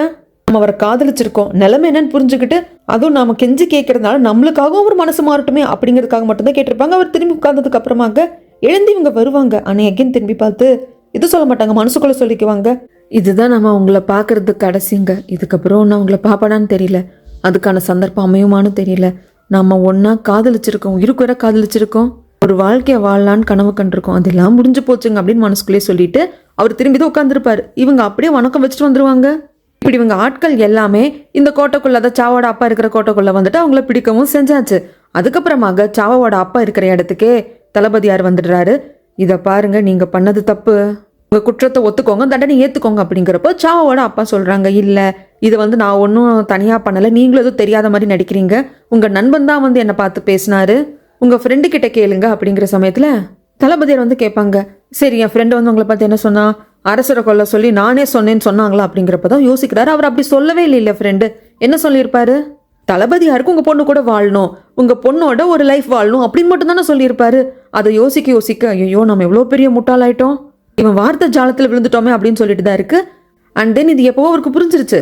ஆனா தளபதியார் கேட்குறப்போ இது ஒரு காரணமா சொல்லவே முடியல. ஆனாலும் சொல்றாரு, இல்ல நீங்க என் மகள் கூட ஒரு வாழ்க்கையை வாழணும்னு ஆசைப்பட்டீங்க அப்படின்னு சொல்லிட்டு இவர் சொன்னாருங்கிறப்போ, ஆமா உங்க மகள் நான் கல்யாணம் பண்ணிக்கணும்னு ஆசைப்பட்டதான், காதலிக்க செஞ்சந்தா, இதுக்கும் நீங்க அரசரை கொள்றதுக்கு என்ன இருக்கு அப்படிங்கிறப்போ இவரால் ஒன்றும் பேச முடியல. சாவோட அப்பானால எல்லாத்தையும் பேசிட்டு தளபதியார் எழுந்து போறப்போ இவரோட வாழை வந்து வச்சுட்டு போவாரு. உங்க உயிரை நீங்களே எடுத்துக்கோங்க அப்படின்னு சொல்லிட்டு போறப்போ இவருக்கு கோவம் வந்துடு சாவோட அப்பாவுக்கு. நீங்களும் என் மகளும் காதலிச்சிங்க அப்படிங்கிறது எனக்கு எப்பவோ தெரியும், தெரிஞ்சும் தெரியாம தான் இருந்தேன், ஆனா இப்போ நீங்க இப்படி பண்றதுல கொஞ்சம் கூட சரியில்லை அப்படிங்கிறப்போ உங்க மகள் வாழணும் அப்படின்னா அது உங்க கையில இருக்கு அப்படின்னு சொல்லிட்டு வந்துருவாரு. இவர் வந்து அரசரை கொண்டிருக்காரு, சாவோட அப்பாவை வந்து தேச துரோகியா தான் பார்ப்பாங்க, இந்த நாட்டோட துரோகியோட மகளா தான் சாவாவை பார்ப்பாங்க. ஆனா இவரே வந்து சூசைட் பண்ணி இறந்து போயிட்டார் அப்படின்னா அட்லீஸ்ட் சாவாவது நல்லபடியா வாழ முடியும் இல்லையா, அந்த மாதிரி தான் ஒரு சுத்தி வளைச்சு சொல்லிட்டு போறாரு தளபதியாரு. ஆனா அடுத்த நாள் சாவா வந்து ஒரு முடிவு பண்ணிட்டாங்க, நம்ம அப்பாவை கூப்பிட்டு போயிடலாம், நம்ம கிட்ட இப்போ கொஞ்சம் அந்த நகையெல்லாம் இருக்கு இல்லையா, அதை எடுத்துட்டு போயிட்டு அப்பாவை கூப்பிட்டு போய் நம்ம வேற எங்காவது வாழலாம், நம்மளுக்கு நம்ம அப்பா உயிர் தான் முக்கியம் அப்படின்னு சொல்லிட்டு நினைச்சிட்டு இருப்பாங்க. அந்த சமயத்துல பொண்ணை பாக்குறதுக்கு இவர் வருவாரு. அப்ப நானே உங்களை பார்க்க வரலான் இருந்தேன், நம்ம கிட்ட பாருங்க கொஞ்சம் நகையெல்லாம் இருக்கு, இதை எடுத்துட்டு போய் நம்ம எங்கேயாவது வாழலாம்ப்பா.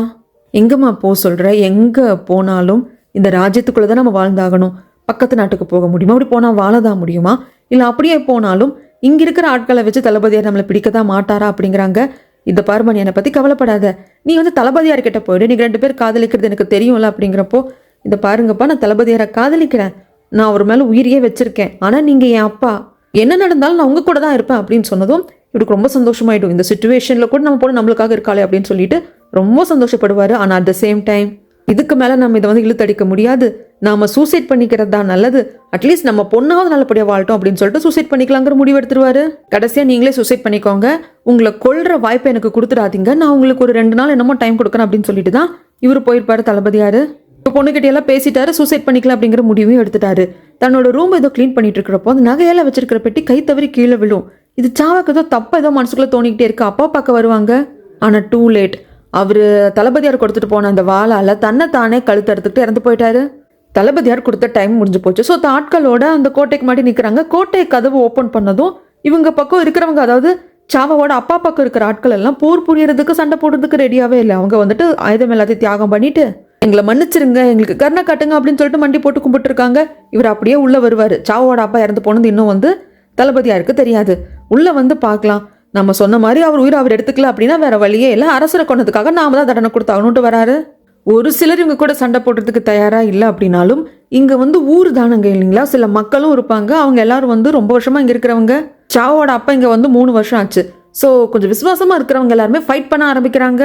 இது எல்லாத்தையும் தளபதியார் பார்த்துட்டே இருக்காரு. பக்கத்தில் இருக்கிற ஃப்ரெண்ட் இருந்துட்டு என்ன பண்ணலாம் எது பண்ணலான்னு கேட்குறப்போ, சரண்டர் ஆகிறவங்களை விட்டுடுங்க, அவங்கள நம்ம தலைநகருக்கு கூப்பிட்டு போகலாம், என்ன பண்ணலாம் எது பண்ணலாம் அப்படிங்கிறத பார்க்கலாம்.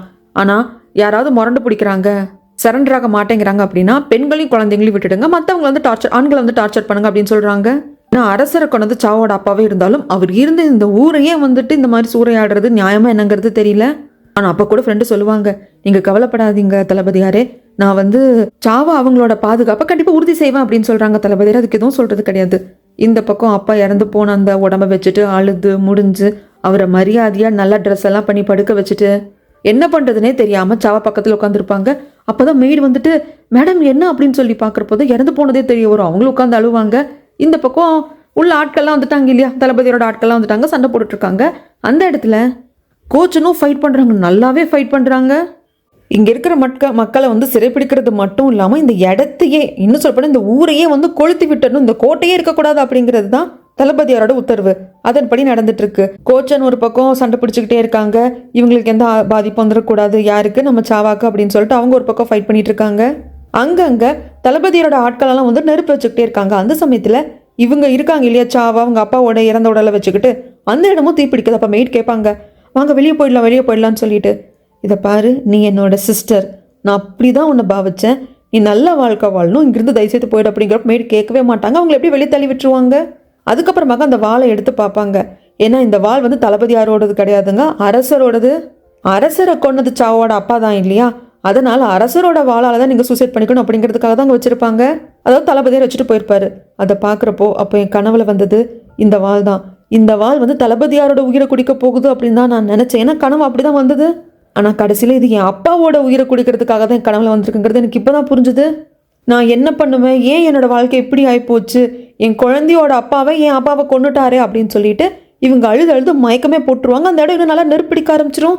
கோச்சன் இதை பார்த்துருவான். பார்த்தவங்க மயங்கி விழுந்து கிடக்கிற சாவாவை முதுகுல தூக்கிட்டு வெளியே வந்துடுவான். வெளியே உட்காந்துட்டு அந்த இடமே நெருப்பு பிடிக்குது இல்லையா, அதை பார்த்துட்டு கதறிட்டு இருப்பாங்க மெய்டு. அப்போது கோச்சன் சாவாவை தூக்கிட்டு போகிறதையும் பார்ப்பாங்க. நல்ல வேலை சாவா தப்பிச்சிட்டாங்க அப்படின்னு சொல்லிட்டு தான் இருக்கும்.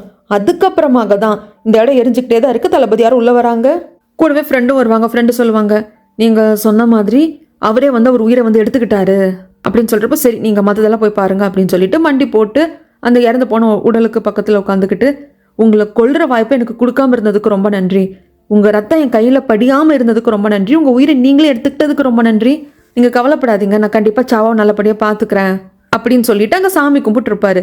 வெளியே ஃப்ரெண்டு அதை பார்த்ததும் மெய்டு போயிட்டு கேட்பாங்க, நான் உடனே தளபதியாரை பார்க்கணும், அவங்க கிட்ட ஒரு முக்கியமான விஷயம் சொல்லணும், சாவாவை காப்பாற்றணும், இப்போ என்ன அவசரம் இருக்குது, அதெல்லாம் பார்த்துக்கலாம், ஒன்றும் பிரச்சனை இல்லை, சாவாவை ஒன்றும் தளபதியார் எதுவும் பண்ண போகிறது இல்லை அப்படிங்கிறப்போ, ஐயோ அப்படி கிடையாது, இதை நான் படித்து சொல்லுங்கன்னு.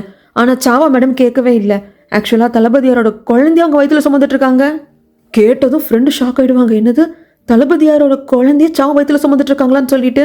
இப்படி இவங்களுக்கு இது தெரிய வர்றப்போ இந்த பக்கம் கோச்சன் சாவாவை முதுகுல சுமந்துட்டு எங்கேயோ வேற ஒரு இடத்துக்கு வந்துட்டாங்க. ஒரு மலைப்பகுதி மாதிரி இருக்கு. இன்னுமே சாவாக்கு மயக்கம் தெரியல. அதுக்கப்புறம் வட்டமேஜை மாநாடு போட்டுட்டாங்க. எல்லா அமைச்சர்களும் உட்காந்துருக்காங்க. அதில் தளபதியாரோட ஃப்ரெண்டு, இவர் தளபதியாருக்கு ஃப்ரெண்டு மட்டும் கிடையாதுங்க, அட்வைசர். அது ரொம்ப நல்ல அட்வைசர்னு சொல்லியிருக்கேன், சின்ன வயசுலேருந்து பழக்கம். அவரும் இருக்காங்க. அடுத்த அரசர் யார் அப்படிங்கிற பேச்சு தான் இருக்கு.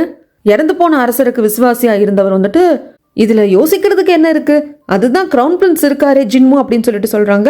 ஆமாமா கண்டிப்பா அரசரோட மகன் தானே அடுத்த அரசர் அப்படின்னு சொல்லிட்டு சமயத்துல என்ன பேசிட்டு இருக்கீங்க, சின்ன குழந்தை, பச்சை மண்ணு, 3 வயசு குழந்தை அப்படின்னு சொல்லிட்டு ஃப்ரெண்டு சொல்றாங்க. இருந்தா என்ன, 3 வயசு குழந்தைக்கு அரசரா முடிசூடிடலாம், அரியணையில வந்துட்டு அந்த 3 வயசு குழந்தைய அரசரை உட்கார வச்சிடலாம், நாம வந்து நாட்டை நிர்வகிக்க ஆரம்பிக்கலாம். அவருக்கு ஒரு 12 13 வயசு வந்ததுக்கு அப்புறமாக அரசரை நாட்டை அவர் நிர்வகிக்க ஆரம்பிக்கட்டும். இதுல என்ன இருக்கு அப்படிங்கிறப்போ ஃப்ரெண்ட் வந்துட்டு சொல்றாங்க, இதை பாருங்க, ஃபர்ஸ்ட் அரசரா இருந்தது தளபதியாரோட அப்பா தான். அவர் இறந்த சமயத்துல தளபதியார் வந்துட்டு 3 வயசோ 4 வயசோ குழந்தையா இருந்ததுனால தளபதியாரோட அப்பாவோட தம்பிக்கு தான் அந்த சிம்மாசனம் போச்சு. அவர் வயசாகி இறந்ததுக்கு அப்புறமாக அவரோட மகனான இப்ப இறந்து போன அரசருக்கு அந்த சிம்மாசனம் கிடைச்சிச்சு. அப்படி பார்த்தா இப்போ இந்த சிம்மாசனம் தளபதியாருக்கு தான் கிடைக்கணும் அப்படிங்கிறப்போ ஃப்ரெண்டு வந்து இப்படி சப்போர்ட் பண்றாங்க, இவர் இப்படி தான் பேசுவார் அப்படிங்கிறது எல்லாருக்குமே தெரியும். ஈவன் நம்மளோட தளபதியார் தான் அடுத்த கிங்கா வரணும் அப்படின்னு சொல்லிட்டு ஒரு குரூப் சப்போர்ட் பண்ண தான் செய்யுது. ஆனா இப்ப இறந்து போன அரசரோட விசுவாசி இருக்காங்க இல்லையா, அவர் இருந்துட்டு ஆமா எனக்கு ஒரே ஒரு விஷயம் தான் புரியல, அந்த சாவா இருக்காங்க இல்லையா, சாவோட அப்பா அரசரை கொண்டு இருக்காங்க, அவரை வந்து நீங்க அவரோட உயிரை எடுக்கிற மாதிரி செஞ்சுட்டீங்க, அந்த இடத்தையே அழிச்சிட்டீங்க, ஓகே. ஆனா சாவா இங்க அந்த பொண்ணுக்கும் தளபதியாருக்கும் ஏதோ ஒரு விஷயம் இருக்கிற மாதிரி நான் கேள்விப்பட்டனே, அந்த பொண்ணு ஏதோ பதுக்கி வச்சிருக்கீங்க போல இருக்கு. அவங்க அப்பா ஒரு துரோகினா இந்த பொண்ணும் துரோகியா தான் கருதப்படுவாங்க. ஒருவேளை அரியணைக்கு வரணும் அப்படிங்கிறதுக்காக தளபதியார் ஏதோ பிளான் பண்ணி தான் சாவோட அப்பா யூஸ் பண்ணிக்கிட்டாங்க அப்படிங்கிற மாதிரி எல்லாம் பேசுறப்போ இப்படியெல்லாம் பேசினா நான் கழுகி போயிடும். தளபதியாரை பத்தி அப்படி பேசாதீங்க அப்படின்னு சொல்லிட்டு ஃப்ரெண்டு வந்துடுவாங்க. வந்தவங்க நேரா சிறைக்கு வருவாங்க சாவோட மேடை பார்க்கறதுக்காக. ஏன்னா சாவாவோட அவங்க அந்த இடத்தையே அந்த ஊரையே வந்துட்டு சூறையாடுறப்போ எல்லாரும் சிறை பிடிச்சிட்டு வந்திருப்பாங்க. முக்கியமாக அவங்க அப்பாவுக்கும் சாவாவுக்கும் சர்வெண்டா இருந்தவங்க மேடா இருந்தவங்க எல்லாத்தையும். அதுல மேடு கிட்டே கேட்குறாங்க, உண்மையிலேயே வந்து தளபதியாரோட குழந்தை அப்படிங்கிறப்போ ஆமாங்க நானே படிச்சு சொன்னேன், தளபதியார் கிட்ட சொல்லுங்க, அட்லீஸ்ட் இந்த குழந்தையோட தாத்தாவை கொல்லக்கூடாது, தன் குழந்தையோட தாத்தாவை கொல்லக்கூடாதுனாவது ஒரு நினைப்பார் இல்லையா, மாமனாரை கொல்லக்கூடாது நினைப்பார் இல்லையா அப்படிங்கிற மாதிரி நான் சொன்னேன். பட் இல்லை நான் இந்த மாதிரிலாம் சொல்லி பிளாக் பண்ண மாட்டேன் அப்படின்னு சொல்லிட்டு என்கிட்ட வந்து சாவா மேடம் சொல்லிட்டாங்க. சரி நீ அவங்கள காப்பாத்துன்னு சொல்ற, அந்த இடத்த நாங்கள் தொரோவா செக் பண்ணிட்டோம், அங்கே சாவா இல்லையா அப்படிங்கிறப்போ இல்லை அவங்க அப்பா இறந்து போயிட்டாரு, அந்த இடத்துல நெருப்பிடிக்க ஆரம்பிச்சதும் என்னை வந்து வெளியே அனுப்பிச்சிட்டாங்க சாவா, நெருப்பு நல்லா பிடிக்க ஆரம்பிச்சிருச்சு, எனக்கும் உள்ளே போக முடியல, அந்த இடத்துல கோச்சன் வந்து முதுகுல தூக்கிட்டு போனா. அப்போ சாவா மேடம் வந்து நினைவுலையே இல்லை அவங்க மயக்கத்தில் தான் இருந்தாங்க, நான் நல்லா பார்த்தேன் 2 கணால பார்த்தேன் அப்படிங்கிறப்போ என்னது கோச்சனா அப்படின்னு சொல்லிட்டு இந்த ஃப்ரெண்டுக்கு கோச்சனை தெரியும் போல இருக்குங்க. கோச்சனா அப்படின்னு சொல்லிட்டு அழுத்தி 2-3 வாட்டி கேட்குறப்போ ஆமாங்க கோச்சன் தான். சரி அப்போது அது என்ன ஏதுன்னு சொல்லிட்டு நான் பார்க்குறேன், நீ இதை யாருக்கிட்டையும் சொல்லக்கூடாது, ஈவன் தளபதியோட குழந்தைய தான் சாவா சுமந்துட்டு இருந்தாங்கிறது கூட சொல்லக்கூடாது அப்படிங்கிறப்போ என்ன நீங்கள் ஏன் சொல்லக்கூடாதுன்னு சொல்கிறீங்க, ஈவன் தளபதியார்கிட்ட கூடவா அப்படிங்கிறப்போ ஆமான்னு சொல்கிறாங்க. மெய்டுக்கு லைட்டாக டவுட் வந்துருச்சு, அது இவருக்கும் புரிஞ்சு போச்சு. ஏன் சொல்லக்கூடாதுன்னு சொல்கிறேன் அப்படின்னா கோச்சன் வந்து தூக்கிட்டு போயிருக்காங்க சாவாவை, இது வெளியே தெரிய வந்ததுன்னா எவனோ ஒருத்தன் கூட ஓடி போன மாதிரிங்கிற பேர் தான் சாவாக்கு வரும், அதனால தான் சொல்கிறேன் அப்படிங்கிறப்போ இந்த ரீசன் வேலிடாக இருக்குது. ஆமாம்ல கோச்சன் தூக்கிட்டு போயிருக்கான், கண்டவன் கூட ஓடி போனவங்க கூட பேர் பழி போடுவாங்க, ஏற்கனவே துரோகியோட போகணும்னு சொல்லிட்டு இருக்காங்க அப்படின்ட்டு மேடும் சரிங்க நான் யார்கிட்டையும் சொல்ல மாட்டேன்னு அமைதியாயிடுவாங்க. இந்த பக்கம் கோச்சனை தான் காட்டுறாங்க, சாவை தூக்கிட்டு வந்திருப்பாங்க இல்லையா, ஒரு மலைப்பகுதியில் ஒரு குகைக்கு எடுத்துகிட்டு வருவாங்க, அங்கே ஓடையும் இருக்கும், தண்ணியெல்லாம் கொடுத்துட்டு இன்னும் வந்து சாவாக்கு முழிப்பு தட்டலை, அந்த குகைக்குள்ளே கொண்டு வந்து எல்லாம் தலையை வச்சு ஒரு மத்த மாதிரி செஞ்சு படுக்க வச்சுட்டு சரி உங்களுக்கு சாப்பிட தான் வாங்கிட்டு வரலான்னு சொல்லிட்டு ஊருக்குள்ளே வராங்க. கோச்சன் கிட்ட சுத்தமாக காசே கிடையாது, ஆனால் நல்லா வேலை செய்வார், பயங்கரமான பலசாலி இல்லையா, அங்கே கல்லெல்லாம் எடுத்து வைக்கிறதுக்கு ஆட்கள் எல்லாம் ரொம்ப கஷ்டப்படுறாங்க அப்படிங்கிறத பார்த்துட்டு இந்த வேலையை நான் செய்கிறேன் அப்படிங்கிற மாதிரி ஜாடை தான் பண்ணுவார். செஞ்சதுக்கு அப்புறமாக சாப்பிட்றதுக்கு சாப்பாடு மட்டும் வாங்கிட்டு வருவார். இந்த பக்கம் சாவாவுக்கு முழிப்பு வரல, அதுக்கு பதிலாக லைட்டாக அவங்க நனவுல தான் இருக்காங்க, அவங்களுக்கு ஒரு கனவு மாதிரி வருது, தளபதியார் கூட இருந்ததெல்லாம் அந்த சமயத்தில் சாவா இவங்க ட்ரெஸ்ஸோட ஒரு பீஸையும் தளபதியாரோட ட்ரெஸ்ஸில் ஒரு பீஸையும் எடுத்துகிட்டு ஒரு பவு மாதிரி போடுவாங்களா, அப்போ ஒரு பாட்டு பாடிக்கிட்டே தான் அந்த பவு போடுவாங்க. தளபதியார் கேட்பாங்க எதுக்கு இப்போ இந்த நாட் போடுற அப்படிங்கிறப்போ 2 பேரோட ஆடையில இருந்து இப்படி பீஸ் எடுத்து நாட் போட்டால் எவ்வளோ புயலே வந்தாலும் அவங்களை பிரிக்க முடியாது, அவங்க வாழ்க்கையில் எவ்வளோ கஷ்டம் வந்தாலும் அவங்க பிரிய மாட்டாங்களா, அதனால தான் அப்படின்னு சொல்லிட்டு கொடுப்பாங்க. இதெல்லாம் உண்மையில நடந்தது, இதெல்லாம் ஞாபகத்துக்கு வரப்போ சந்தோஷமா இருக்கு, ஐயோ எவ்வளோ சந்தோஷமா நம்ம இருந்தோம் அப்படின்னு சொல்லிட்டு டக்குன்னு முழிப்பு தட்டுறப்போ தான் ரியாலிட்டி அவங்களுக்கு ஹிட் ஆகுது. அதுக்கப்புறம் கோச்சன் இந்த குகைக்கு வராங்க, வந்து பார்த்தா இந்த இடத்துல தானே சாவா இருந்தாங்க, எங்கே போனாங்க எது போனாங்கன்னு தெரியலன்னு தேடுறப்போ சாவா மலை உச்சியில் நிற்கிறாங்க, சூசைட் பண்ணிக்கிற மைண்ட் செட்டில் தான் நிற்கிறாங்க. இந்த பக்கம் இவங்க கிட்ட வந்து பேசுகிறாங்க, தளபதியார்கிட்ட ஃப்ரெண்ட் இருந்துட்டு இதை பாருங்க நீங்கள் உடனே வந்து பதவி ஏற்றுக்கோங்க அதுதான் நல்லது, அரசர் இல்லாமல் இந்த நாடு வந்து தவிச்சு போய் கிடக்கு அப்படிங்கிறப்போ அரசர் இறந்து போன ரத்தம் கூட காயில அதுக்குள்ளே நான் அரியணை ஏற்றுக்க சொல்கிறீங்களா, என்ன பேசிகிட்டு இருக்கீங்க அப்படிங்கிறப்போ நீங்கள் அப்படியெல்லாம் சொல்லக்கூடாது, மக்களோட நலன் தான் உங்கள் கருத்தில் இருக்கணும் அப்படிங்கிறப்போ அதில் விட ரொம்ப முக்கியமான விஷயம், அரசரை கொண்டதுக்கு சாவோட அப்பாவை நான் பழி வாங்கிட்டேன், அவரை வந்து கொன்னுக்கும்படி நான் செஞ்சுட்டு அவர் சூசைட் பண்ணி இறந்து போயிட்டாரு, ஆனால் சாவோட அப்பாவோட சாவுக்கு நான் தானே காரணம், சாவா கண்டிப்பாக அதுக்கு வந்து என்னை பழி வாங்கணும்னு நினைப்பா, அது வந்து இயற்கை தானே, அதில் என்ன தப்பு இருக்குது, அதனால ஃபர்ஸ்ட் நான் சாவை தேடி கண்டுபிடிக்கணும், நான் அவகிட்ட வந்து மன்னிப்பை வந்து பிச்சையாக கேட்கணும், அது மட்டும் இல்லாமல் இப்படி ஒரு அரசனை தான் நீ எதிர்பார்க்கிறியா, இப்படியே நான் இருக்கிறப்ப தான் அந்த அரியணையில் உட்காந்து ஆட்சி பண்ண முடியுமா அப்படின்னு சொல்லிடுவாங்க. இவர் ஃப்ரெண்டுக்கு என்ன பண்ணுறதுன்னு தெரியல. அப்படியே அரசர் இல்லாத அந்த அரியணையை பார்த்துட்டு இப்போ என்ன பண்ணுறதுன்னு யோசிச்சுக்கிட்டே இருப்பார். இந்த பக்கமாக நம்ம சாவாவை தான் காட்டுறாங்க. அவ்வளோதான், போதும், இதுக்கப்புறம் என்ன வாழ்ந்து என்ன பண்ண போகிறோம், செத்தரலாம் அப்படின்னு சொல்லிட்டு குதிக்கலான்னு வர்றப்போ எப்படியோ கோச்சன் கண்டுபிடிச்சிட்டு வந்துட்டாங்க. கோச்சன் வந்து தடுத்து நிறுத்திட்டு அவர் தலையவே கீழே முட்டி முட்டி முட்டி இது பண்ணுவார். ஏன்னா அவருக்கு என்ன பேசி சொல்லி வந்து தடுத்து நிறுத்துறதுன்னு தெரியல. சாவா வந்துட்டு என்னை எதுக்கு காப்பாற்றினேன், இப்போ ஏன் உன்னையே நீ ஹர்ட் பண்ணிக்கிற அப்படின்னு சொல்லிட்டு குகைக்குள்ளே கூப்பிட்டு வந்து தெரிஞ்ச பச்சை வைத்தியெல்லாம் பண்ணிட்டு இருப்பாங்க. நெருப்புலேருந்து சாவாவை காப்பாற்றிட்டு வரப்போ இவருக்கும் நெருப்பெல்லாம் பிடிச்சிருக்கும். அந்த நெருப்போட காயமெல்லாம் ஏற்பட்டிருக்கும் கோச்சனுக்கு. அதெல்லாம் பார்க்குறாங்க, வைத்தியமெல்லாம் பண்ணிட்டு நீ தூங்கு அப்படிங்கிற மாதிரி சொல்லிடுறாங்க. அதுக்கப்புறமாக தான் இவர் கொஞ்சம் சாப்பாடு உருண்டை வாங்கிட்டு வந்திருப்பார் இல்லையா, அதை பார்த்துட்டு இவங்க சாப்பிட்றாங்க. இதை பார்த்துட்டு கோச்சன் தண்ணியெல்லாம் எடுத்து கொடுக்குறப்போ சாவாக்கு அழுகதான் வருது. என் அப்பா செத்து போயிருக்காரு, ஆனாலும் எனக்கு பசிக்குது, நான் வாழணுமா என்ன அப்படின்னு சொல்லிட்டு ஒன்றுமே வந்து உங்களுக்கு புரியல, அழுதுகிட்டே சாப்பிடுவாங்க. பார்க்குறப்போ கோச்சனுக்கு ரொம்ப கஷ்டமாக இருக்கும். அதுக்கப்புறமாக இங்கே சிறையில் இருக்காங்க இல்லையா மேடை பார்க்கறதுக்காக ஃப்ரெண்டு வராங்க. வந்தவங்க இந்த மாதிரி சாவா வந்து இறந்து போயிட்டாங்க, நெருப்புல சிக்கி இறந்து போயிட்டாங்க அப்படிங்கிறப்போ வாய்ப்பே கிடையாது, நான் பார்த்தேனே, 2 கண்ணால பார்த்தேன், கோச்சன் முதுகுல தூக்கிட்டு போனா, நீங்கள் ஏதோ தப்பான பணத்தை பார்த்துட்டு சொல்கிறீங்க போல இருக்கு, அந்த பணத்தை என்ன பார்க்க விடுங்க, அவங்க சாவாவா என்ன அப்படிங்கிறத நான் சொல்கிறேன், நான் அடையாளம் காட்டுறேன் அப்படிங்கிறப்போ இதை பாரு, துரோகியோட மகள், துரோகியாக தான் கருதப்படுவாங்க, அதனால அவங்க பணத்தை வந்து யாருக்கும் வந்து காட்டாமையே வந்துட்டு அடக்கம் செஞ்சிடப்படி இவர் சொல்லிட்டாரு தளபதியார் அப்படிங்கிறாங்க. ஏன் தளபதியார் இப்படி பண்ணாரு, தளபதியார் வந்து சாவோ எவ்வளோ நேசிச்சாங்க தெரியுமா, எவ்வளோ காதலிச்சாங்க தெரியுமா, நீங்கள் வந்து ஃபர்ஸ்ட் தளபதியார்கிட்ட என்ன கூப்பிட்டு போங்க, நான் அவரை பார்த்து என்ன ஏதுன்னு பேசிக்கிறேன், நான் அவர்கிட்ட எல்லாத்தையும் சொல்லிக்கிறேன் அப்படிங்கிறப்போ வாய மூடு, இன்னும் சில நாட்களில் தளபதியார் வந்து அரசராக பொறுப்பேற்க போகிறாங்க, நீ என்னத்தை பேச போகிற, என்ன தெரியும் அவர்கிட்ட சொல்ல போகிற அப்படின்னு சொல்லிட்டு ஒரு ஆளை கூப்பிடுறாங்க. ஒரு பெட்டி நிறக்க வந்துட்டு வெளி நாணயங்கள் இருக்குது, இதை எடுத்துகிட்டு போ, உன்னை எதுவுமே பண்ணாமல் தளபதியார் விட்டுருக்காரு அப்படின்னா அதுக்கு ஒரே ஒரு காரணம் தான், சாவாவோட மெய்டினி அந்த ஒரு கருணைனால தான் விட்டுருக்காரு, இந்த வெளி நாணயங்களை எடுத்துகிட்டு போ, பல வருஷங்கள் நீ நல்லா வாழலாம், இதை வச்சு உனக்கு தெரிஞ்ச ஏதாவது பிஸ்னஸ் பண்ண அப்படின்னா நீ சாகிற காலம் வரைக்கும் நல்லா வாழ்றதுக்கு இந்த நாணயங்கள் போதுமானது அப்படின்னு சொல்லி கொடுப்பாங்க. மெய்டு என்ன யோசிச்சாங்கன்னு தெரியல, அந்த பாக்ஸை வாங்கிட்டு போயிடுவாங்க. ஏன்னா அவரும் அப்படிதான் சொல்லியிருப்பார், தளபதியாரோட ஃப்ரெண்டும் வாங்கிட்டு நீ பாட்டுக்கு போயிடணும், இந்த ஊர்லேயே இருக்கக்கூடாதுன்னு சொல்லியிருப்பாங்க. அதே மாதிரி இவங்களும் வாங்கிட்டு ஓடுவாங்க. அப்படி ஓடுறப்போ இந்த ஃப்ரெண்டு பக்கத்தில் ஒருத்தர் அப்படி வில்லம்போட ரெடியாக இருப்பார். சார் சொல்லுங்க, நான் இப்போவே அம்பை விட்டுடுறேன் அப்படிங்கிறப்போ என்ன யோசிச்சாருன்னு தெரியல ஃப்ரெண்டு, வேண்டாம் விடு, இவ காசு எடுத்துகிட்டு போயிட்டா, எங்கேயோ போய் வாழ்ந்துட்டு போட்டு, இவளால் ஒரு பிரச்சனையும் வராது அப்படின்னு சொல்லிட்டு கொல்லாமல் விட்டுருவாரு. இந்த பொண்ணு ஏதோ பணத்தை திருடிட்டு போயிட்டா, அதனால தான் நாங்கள் கொன்னோம் அப்படிங்கிற மாதிரி தான் ஃப்ரேம் பண்ண பார்த்துருக்காரு தளபதியாரோட ஃப்ரெண்டு. கடைசியில் வந்து மனசு மாதிரி எதுக்கு ஒரு உயிரை கொண்டுகிட்டுன்னு விட்டுட்டாரு போல இருக்கு. அதுக்கப்புறமாக ஃப்ரெண்டு வந்து தளபதியார்கிட்ட வந்து இந்த மாதிரி சாவாவோட மெய்டை நாங்கள் கண்டுபிடிச்சிட்டோம் அப்படிங்கிறாங்க. அப்படியா, என்ன சொன்னாங்க? ஆக்சுவலாக அந்த இடத்துல அவங்க அப்பா இறந்து போனது தெரிஞ்சதுமே சாவா சூசைட் பண்ணி அவங்களும் இறந்து போயிட்டாங்களாமா அப்படின்னு சொல்லி இந்த ஃப்ரெண்டு சொல்லிடுவான் தளபதியார்கிட்ட. அதுவும் மெய்டு சொன்னதாகவே சொல்லிடுவான். ஏதோ எழுதிட்டு இருப்பார் தளபதியார். அந்த இங்கெல்லாம் அப்படியே டங்கு டங்குன்னு சொட்டிக்கிட்டே இருக்கும். பயங்கரமாக மனசு நொந்து போய் அழுவார். சொன்னதோ கையோட வெளியே வந்துடுவார் ஃப்ரெண்டு.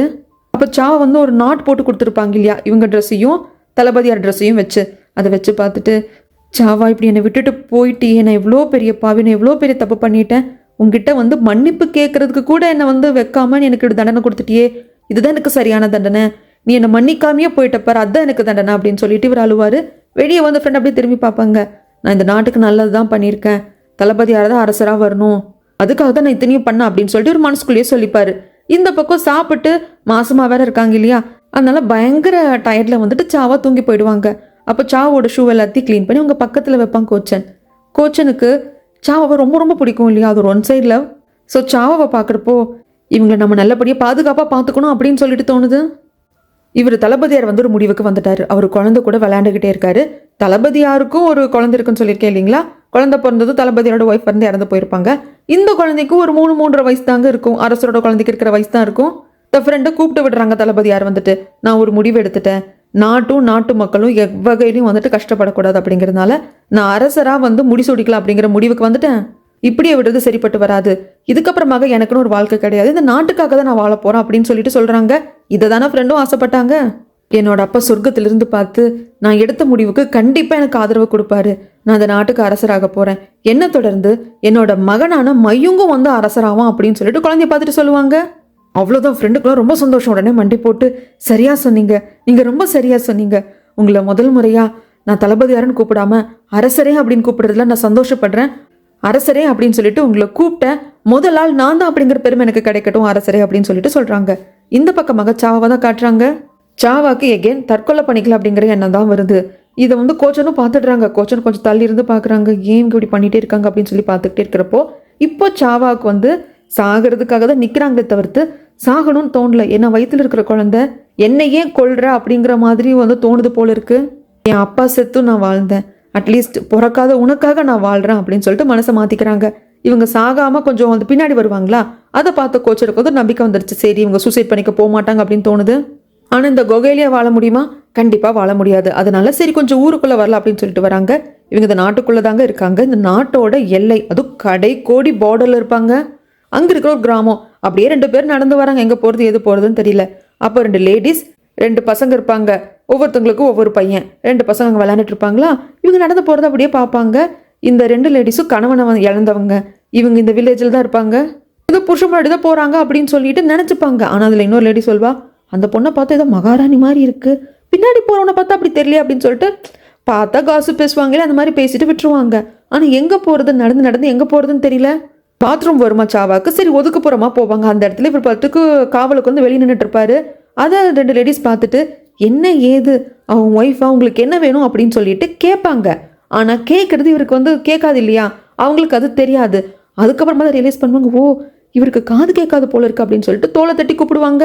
அதுக்கப்புறமாக தான் என்ன எதுன்னு கேட்குறதுக்கு இந்த மாதிரி சாவாவை வந்து கை காட்டி அவங்களுக்கு சாப்பிட்றதுக்கு தூங்குறதுக்கு இடம் வேணும் அப்படிங்கிற மாதிரி கேட்பாங்க. ஓ உனக்கு காதும் கேட்காது வாய் பேசவும் வராது அப்படிங்கிறப்போ கோச்சனும் ஆமான்னு சொல்லி தலையாட்டுவாங்க. சரி வாங்க அப்படின்னு சொல்லி கூப்பிட்டு போவாங்க. இது பாருங்க, இந்த வில்லேஜில் வந்துட்டு கணவனை இழந்த விதவை பெண்கள் தான் இங்கே இருக்கோம், எங்களுக்கும் கணவன் கிடையாது. இங்கே ஒரு வீடு இருக்குது பெருசாக, யாரும் வந்துட்டு அந்த வீடை வந்து பராமரிக்கிறதுல அது அப்படியே இருக்குது, நீங்கள் வேணால் தங்கிக்கோங்க அப்படின்னு சொல்லிட்டு தங்குறதுக்கு இடமும் கொடுப்பாங்க, மாற்றிக்கிறதுக்கு துணியும் வந்துட்டு சாவாக்கு கொடுப்பாங்க.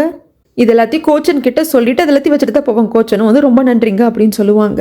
அப்போ ஒரு லேடி கேட்பாங்க, எதுக்கு இத்தனை சாப்பிட்ற பொருட்கள் மாத்து துணியெல்லாம் கொடுத்த, அவங்க ஏதோ 2 நாள் தங்கிட்டு போயிடுவாங்க தான் அப்படிங்கிறப்போ எனக்கு என்னமோ அப்படி தோணல, அவங்க வேற எங்கேயோ போகிறதுக்கு வழி இல்லாமல் வந்தவங்க மாதிரி தான் தெரியுது. அது மட்டும் இல்லாமல் அந்த பொண்ணு கர்ப்பமாக இருப்பா போல இருக்கு அப்படிங்கிறப்போ என்ன சொல்கிற எப்படி சொல்கிற அப்படிங்கிறப்ப இல்லை எனக்கு பார்த்தா தோணுது அப்படிங்கிறாங்க. அது மட்டும் இல்லாமல் நம்ம சாவோட அந்த ஷூ வந்து தொடச்சி கோச்சன் வைப்பாங்க இல்லையா, அதை பார்க்குறப்போவும் எனக்கு என்னமோ இந்த பொண்ணோட புருஷன் இவனா இருப்பானோ அப்படிங்கிறதே டவுட்டாக இருக்குன்னு 2 பேருக்கும் தோணுது. பட் இருந்தாலும் அது அவங்க வாழ்க்கை, என்னமோ பண்ணிட்டு போகிறாங்க, நம்மளால் முடிஞ்ச உதவி பண்ணிட்டோம் அப்படின்னு சொல்லி விட்டுடுறாங்க. உள்ள நைட்டான சாவா படுத்து தூங்குவாங்க. வெளியே சாவாக்கு காவலாக உட்கார்ந்த மேனிக்கே இவர் தூங்கி போயிடுவார். பக்கத்தில் இது ஒட்டனாப்லேயே வந்துட்டு இன்னொரு ரூம்பு கூட இருக்கும். ஆனால் இல்லை, சாவாக்கு பாதுகாப்பாக இருக்கணும் அப்படிங்கிறதுக்காக அந்த ரூமுக்கு வெளியே உட்கார்ந்த மேனிக்கே தூங்கி போவாங்க. சாவாக்கு கஷ்டமாக இருக்கும், இவன் இப்படியே இருக்கானே அப்படின்னு சொல்லிட்டு நைட்டு கொண்டு வந்து போர்வையெல்லாம் போத்தி விட்டு போவாங்க. அடுத்த நாள் விடிஞ்சு எழுந்து வந்து பார்த்தா அங்கே கோச்சனை காணோம். இந்த லேடிஸ் கூட சேர்ந்து அவங்க தோட்டத்தில் வேலை செய்யுது அப்படின்னு சொல்லி சின்ன சின்ன வேலை செஞ்சுட்டு இருப்பாரு. அதுக்கப்புறமாக தளபதியாரோட ஃப்ரெண்டை காட்டுறாங்க. அவங்க வந்து கேட்டிருப்பாங்க இல்லையா மேடிக்கிட்ட, மேடி என்ன சொல்லியிருப்பாங்க, நெருப்பெல்லாம் பிடிச்சி எரிஞ்சப்போ சாவாவை முதுகில் தூக்கிட்டு அங்கேருந்து காப்பாற்றிட்டு போனது கோச்சன் தான் சொல்லியிருப்பாங்க. அவர் கூட 4-5 வாட்டி கோச்சனான்னு கேட்டிருப்பாங்க இல்லையா.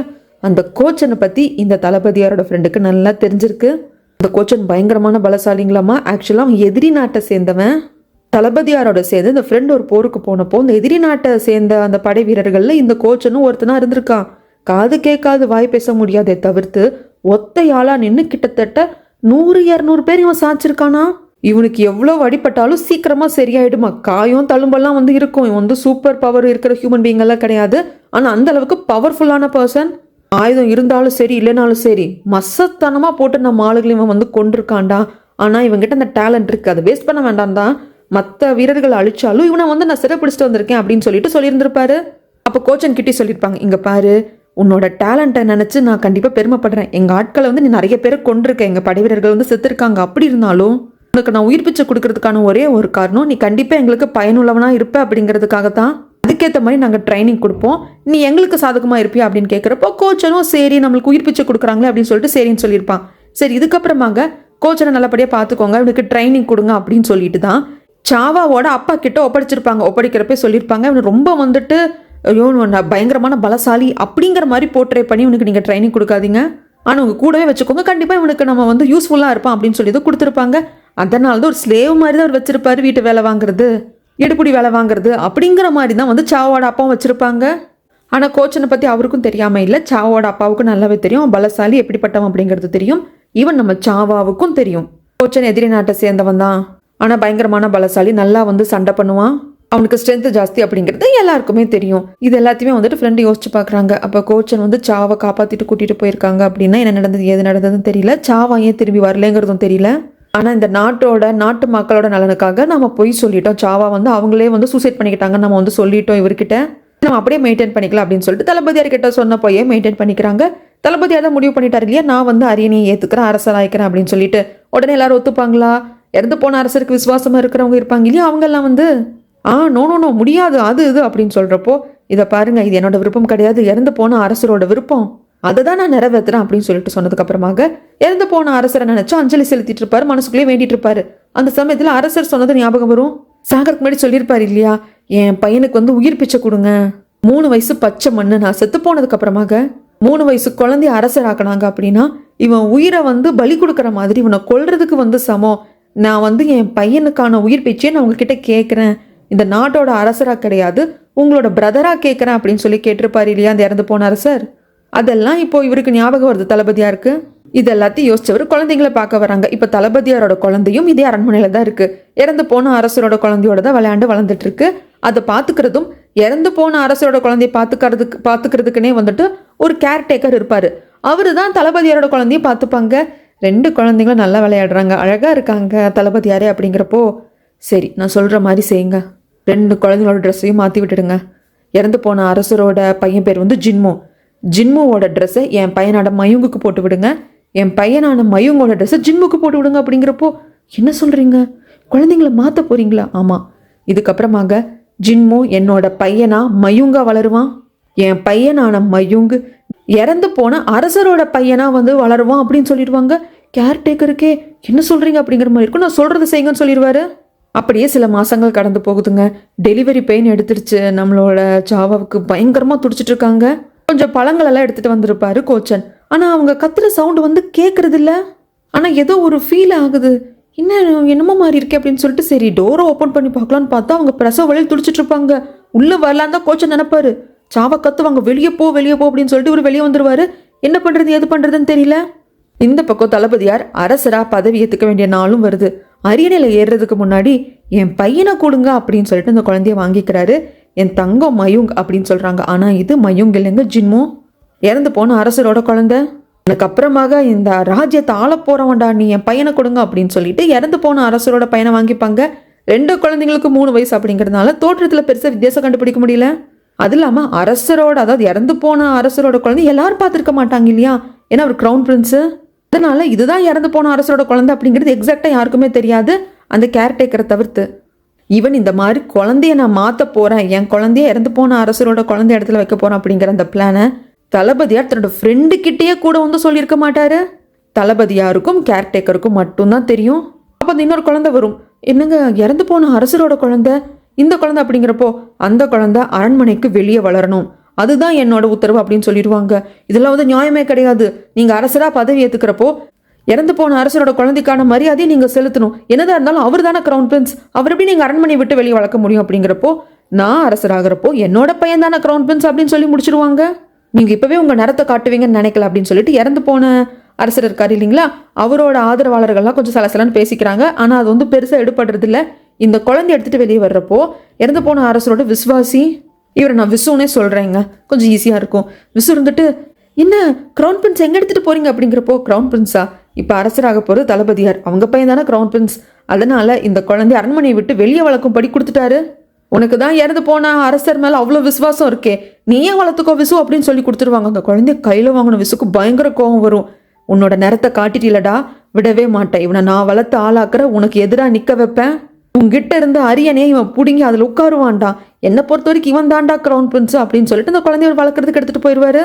அதுக்கப்புறமாக எல்லா அமைச்சர்கள் முன்னாடியும் எல்லா முக்கியமான அதிகாரிகள் முன்னாடியும் தளபதியார் அரசராக பதவி ஏற்றுக்குவார்.